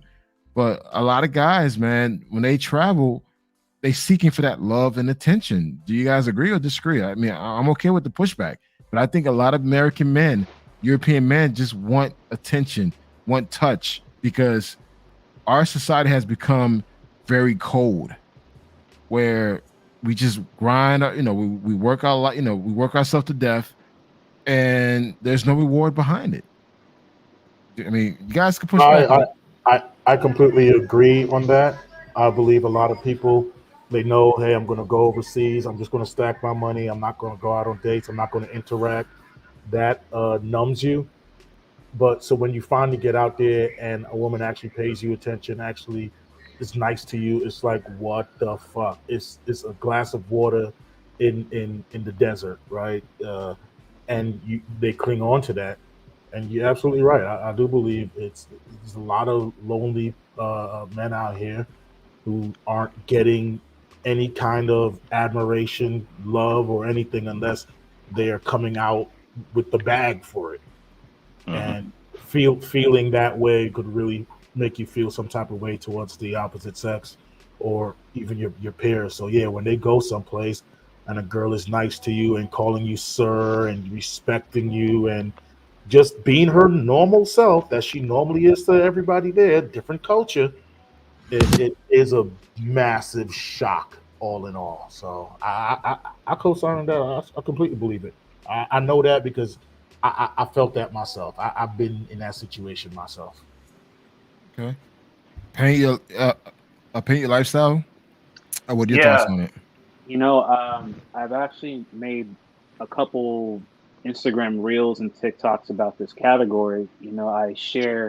I capture these encounters with people that I talk to, and it is what I'm seeing that it is a thing where when you see someone just be generally nice or interested in your journey abroad, it comes off as a shocker to a different lens.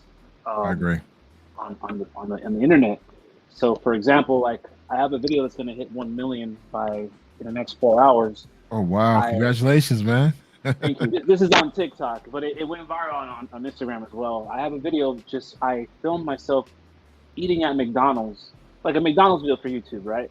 Mhm. And I highlighted a certain part of the video where the McDonald's worker is a Vietnamese girl. She's pretty, and she's asking me just general questions about my journey. And you can see that there's a body language to it, and I highlighted that part. So, with that being said, this video took off on TikTok and Instagram, and people in the comments are like, "You see how she's treating him? I don't get that in the States." Or, "This girl's body language is crazy. She totally wants him."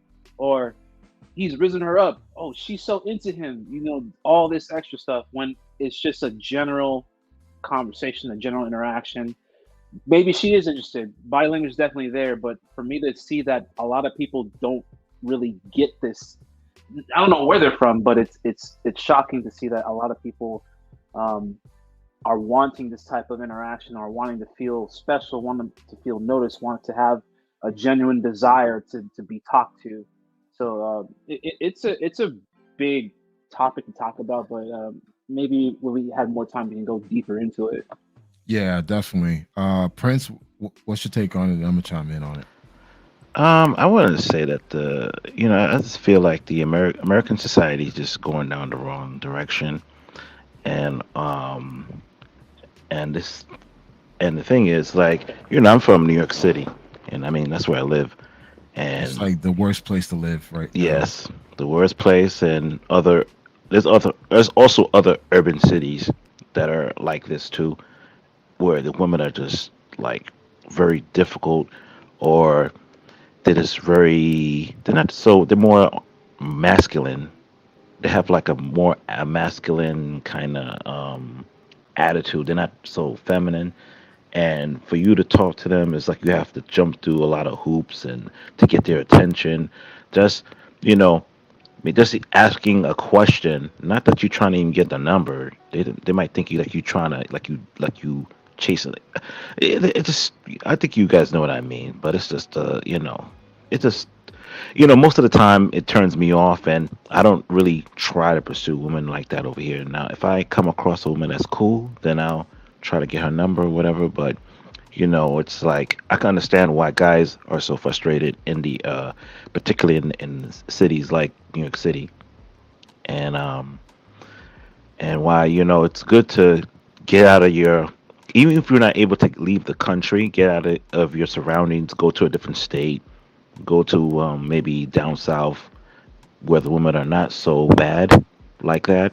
I find that the women down south tend to be a little bit better than like certain cities like Atlanta. Atlanta Nope. used to be. Nope. Don't say Atlanta. Don't say Atlanta. Used to be.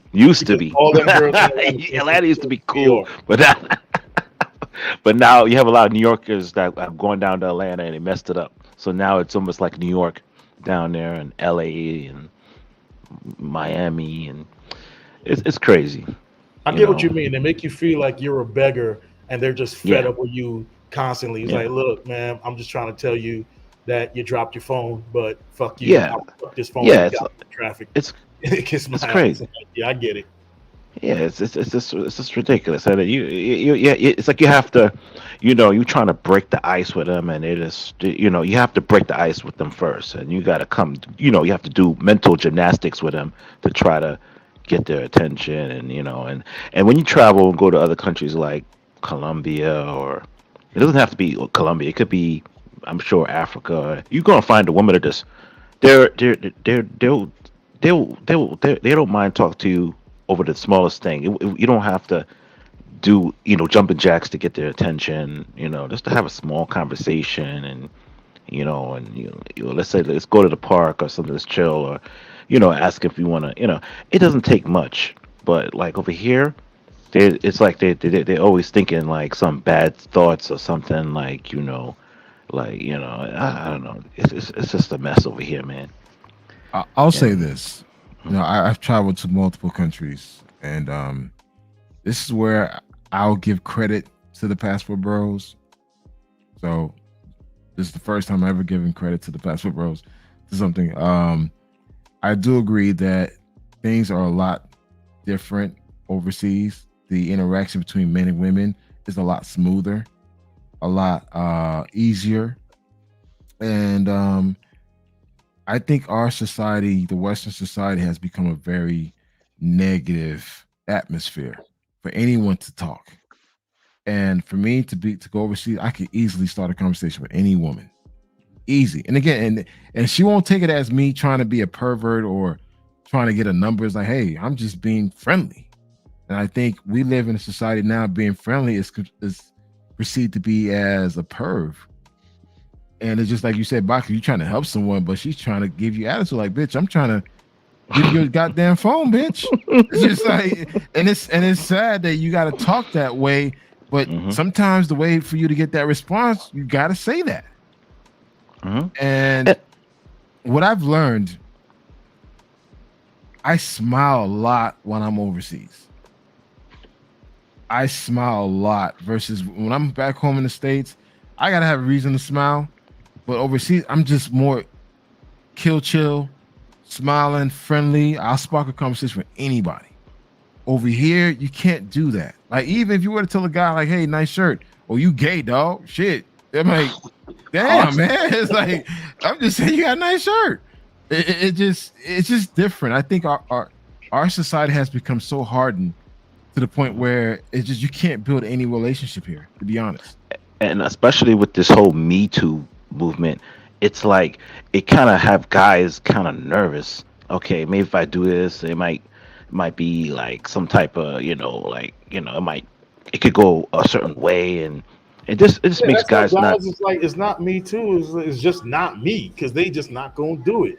Ain't nobody trying to help that woman with her tire. Ain't nobody trying to help no female. Especially these young dudes now, they see what we going through. Oh man, Marcus, I've seen so many women on the street trying to change their own tire. No one's not helping them. I'm seeing this. I blow the horn and pass by like beep beep. Keep it pushing. You wrong for that, man. But I'm just, again, for me, if I'm not in a rush to go to work or go to Burger King, then yeah, I'll pull over and help you out. But but it's just like we live in an atmosphere, an environment where it's just very toxic, and it's just like if you were to even try to help, she'll probably think you trying to rob her or trying to do something more extreme. Yeah, and it's not the case. But also too, I think it's just our society, men and women. I don't want to put all the blame towards the women. I don't want to do that. Yeah, but men need to take some accountability as well. We live in a society where we're not talking to each other. It's literally like you got to be like a dickhead with the woman. If you be too nice, you try to hold the door. But that's the thing. But that's the thing, Prince. I don't want to just make it one sided. It's not just the women; it's the guys too. Yeah, the guys too got because their again, own issues too. You got guys thinking that you mean mugging, but you're not even looking at their asses. It's like, motherfucker, I'm not even looking at you, man. It's most of the young generation for you, man. The young generation. I'm saying this. What separates me from the passport bros and manosphere talking points, I'm not putting the blame all towards the women. Guys need to take accountability as well. Our culture is not fit to build a relationship, is what it is. Compared to once you start going to Asia, Europe, South America, Latin America, their relations based on family. They cultivate that stuff. The American culture does not cultivate family. It does not cultivate friendship. It doesn't. It's all about grind. It's all about self. It's all about, hey, I gotta do what I gotta do. If it means I gotta step over you, so be it. That's our society. Here's one thing when you mentioned that whole family thing that I noticed when living in Phuket, big tourist spot. Everybody's coming there, whatnot. When I tell you, I seen more family trips of every other race but our own. Every other race, the Indians coming 15, 20 deep. The white people, whether it's mom, dad, and a couple kids, Asians, and cousins, uncles, family. But I honest to God, truth say, I've never seen a full black family there. I agree. So again, I think what separates us is that we're not putting the blame towards strictly on one side of the gender war. The blame goes on both sides. Men need to take accountability as well. That hey guys, we dropped the ball. We did, and at the same time, it's just like hey, we're trying to make up for it. But I think we live in a society now that we are unable to make up for it. So I think we just got to accept the losses and move on. So whatever peace and love and happiness you can find across the globe, go seek it. I mean, that's my take on it. Well, that was a great conversation, man. Paint your lifestyle. I'd love to have you again. How long are you back in the States for, man? I'm gonna be here for a while to focus on my physical health. Actually. Oh, you good? Yeah, I'm good. Just gotta focus on some things, and I'm back home now. Okay. Yeah. Well, I definitely have to do a one-on-one live stream again to make it what we did for El Salvador because you were kind of like that Wi-Fi was trash. Yeah. So, yeah, I definitely want to do a one-on-one again because I think you are a living testament of hard work pays off, and for you to see the growth and success that you've gone through within the past couple of years is amazing. So I definitely want to talk about that, and I really enjoy your insight, man. Same goes for Prince. Guys, as I continue to have more live streams, feel free to jump on, man. And again, this is open forum conversation. Speak your truth. If you disagree, push back. I'm okay with that. But again, I just want to make sure that we're giving guys the right information. I think right now we're living in an age where there's a lot of misinformation being spread out there, and I think we got true veterans here amongst us that could give you the real information. So with that being said, I'm gonna go ahead and close it out. I'm gonna give you guys each a minute to say your piece about Cartagena, about traveling, any good advice you want to share with the audience. Please feel free to do so. So starting with Buck Travel, are you still there? Because you've been quiet. When Buck Travel's quiet, that means probably fell asleep. So Buck Travels, we're gonna give you one more chance. You want to say your last piece? Yeah, he fell asleep. All right. We appreciate you, Buck Travels. Paint your lifestyle, man. Any closing statement you want to add on? Yeah. For anyone watching, listening, don't be discouraged for what's happening in Cartagena. Definitely still come to Colombia, Cartagena, and enjoy yourself. There are other things you can do to have a good time still. Definitely travel, expand your mind, talk to strangers. That's like one of the biggest things I like to do. With that being said, guys, travel, be safe, and come back home. Yeah. Bacchus? Venture out some more, do some more research, and live your truth. You're traveling to find out more about yourself. You always learn something new about yourself. So if you're following other people, you never will. If you're going to the same places to be on the same block once again, that's kind of pointless in my eyes. But yeah, just do what you can. I'll holler at y'all later. I got to go. All right, man. Enjoy your trip, bro. Prince? I just want to say that, Cartagena is not, shut down. It's just that, there's a certain activity, shut down, in that area. But there's so many things to do in Cartagena. You got those beaches, you got Rosario Islands, you got the castle. They have a lot of different tours, Palenque. We can go to Palenque.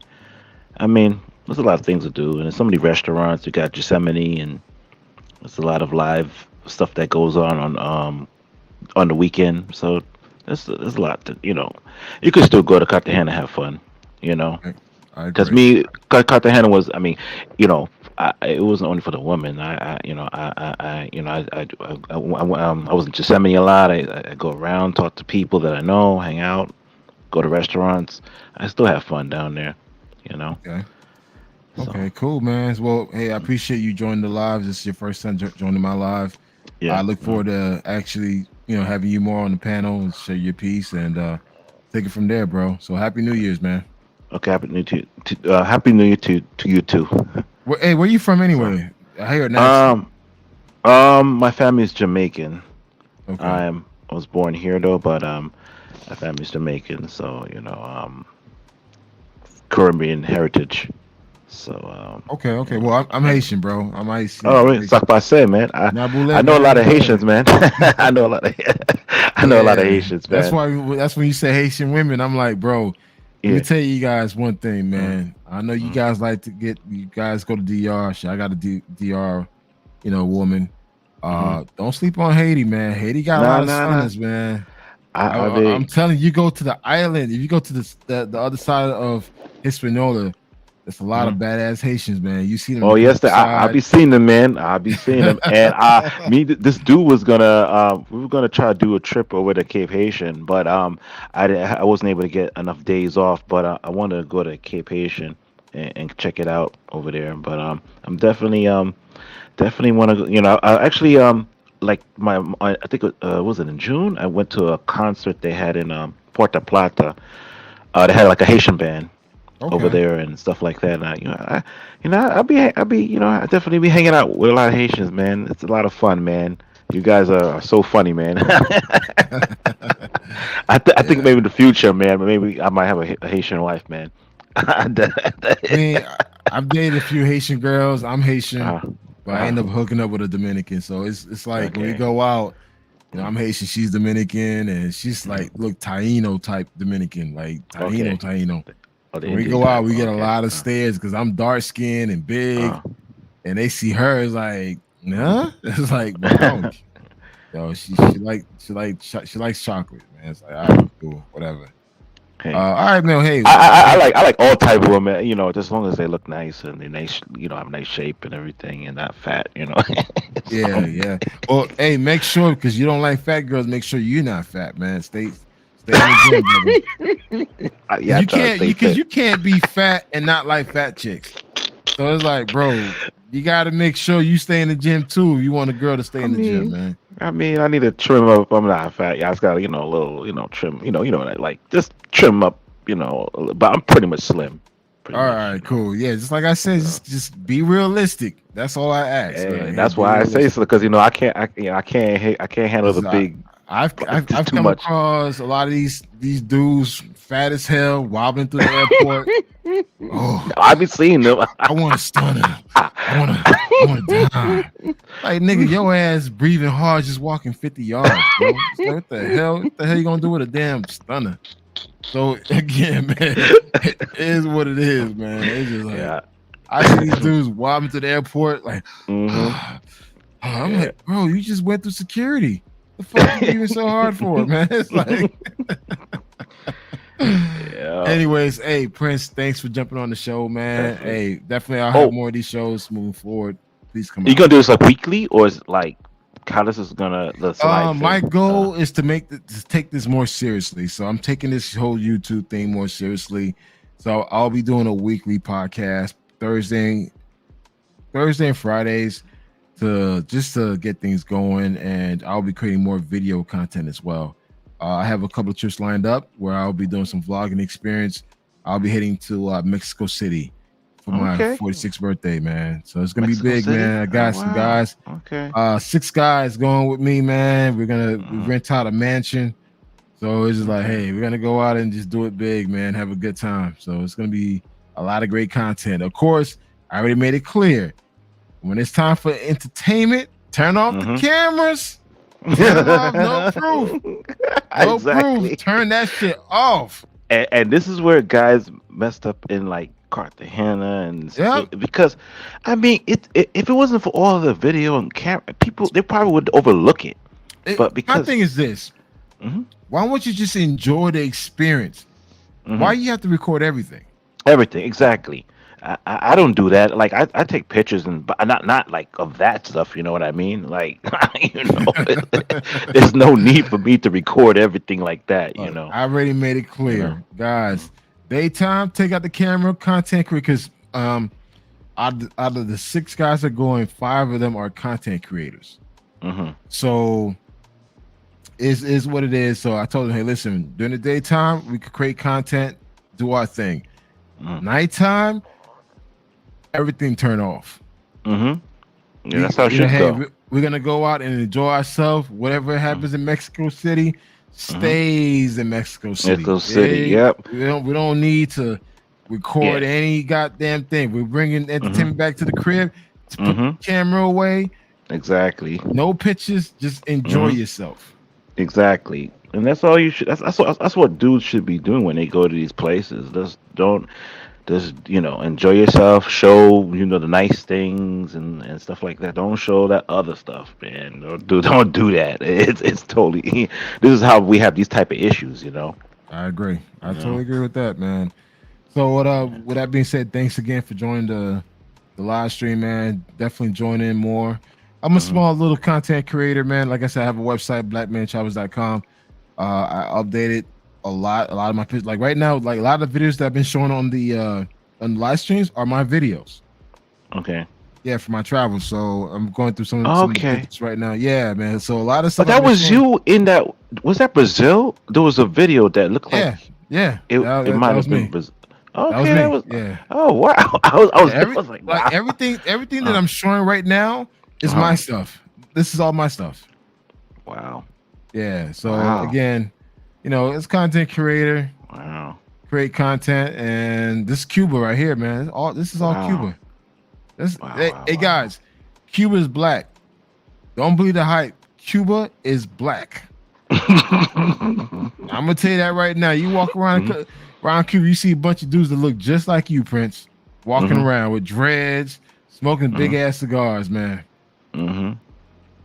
Yeah, that's why me, at the end of the day, all these beautiful women that we keep talking about, they all got some kind of black mixed in them, at the end of the day, so that's why, me, I cannot, I'm not to say I love Spanish women and all that, but I do have a special spot for like black women and stuff like that, and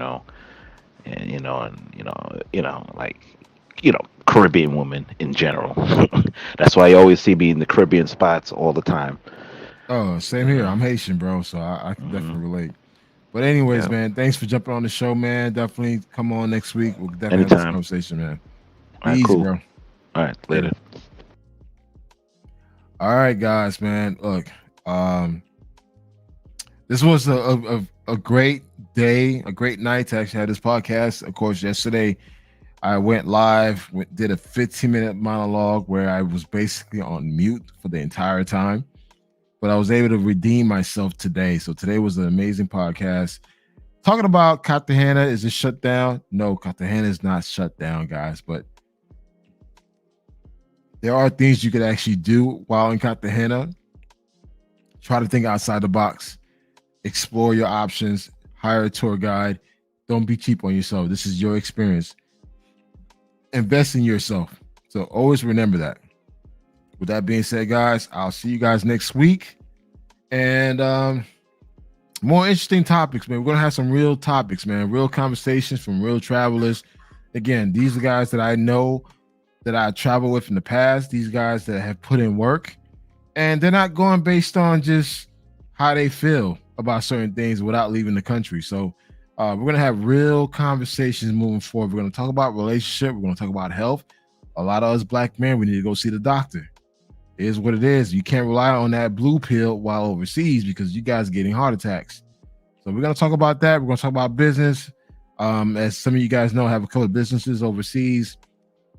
We're going to talk about life as a digital nomad, steps to become a digital nomad, and just become an overall better person, man. Again, I was able to finish my bottle of wine, my first bottle of wine of 2024. Of course, I got to make that up when I go back tomorrow morning when I go to the gym.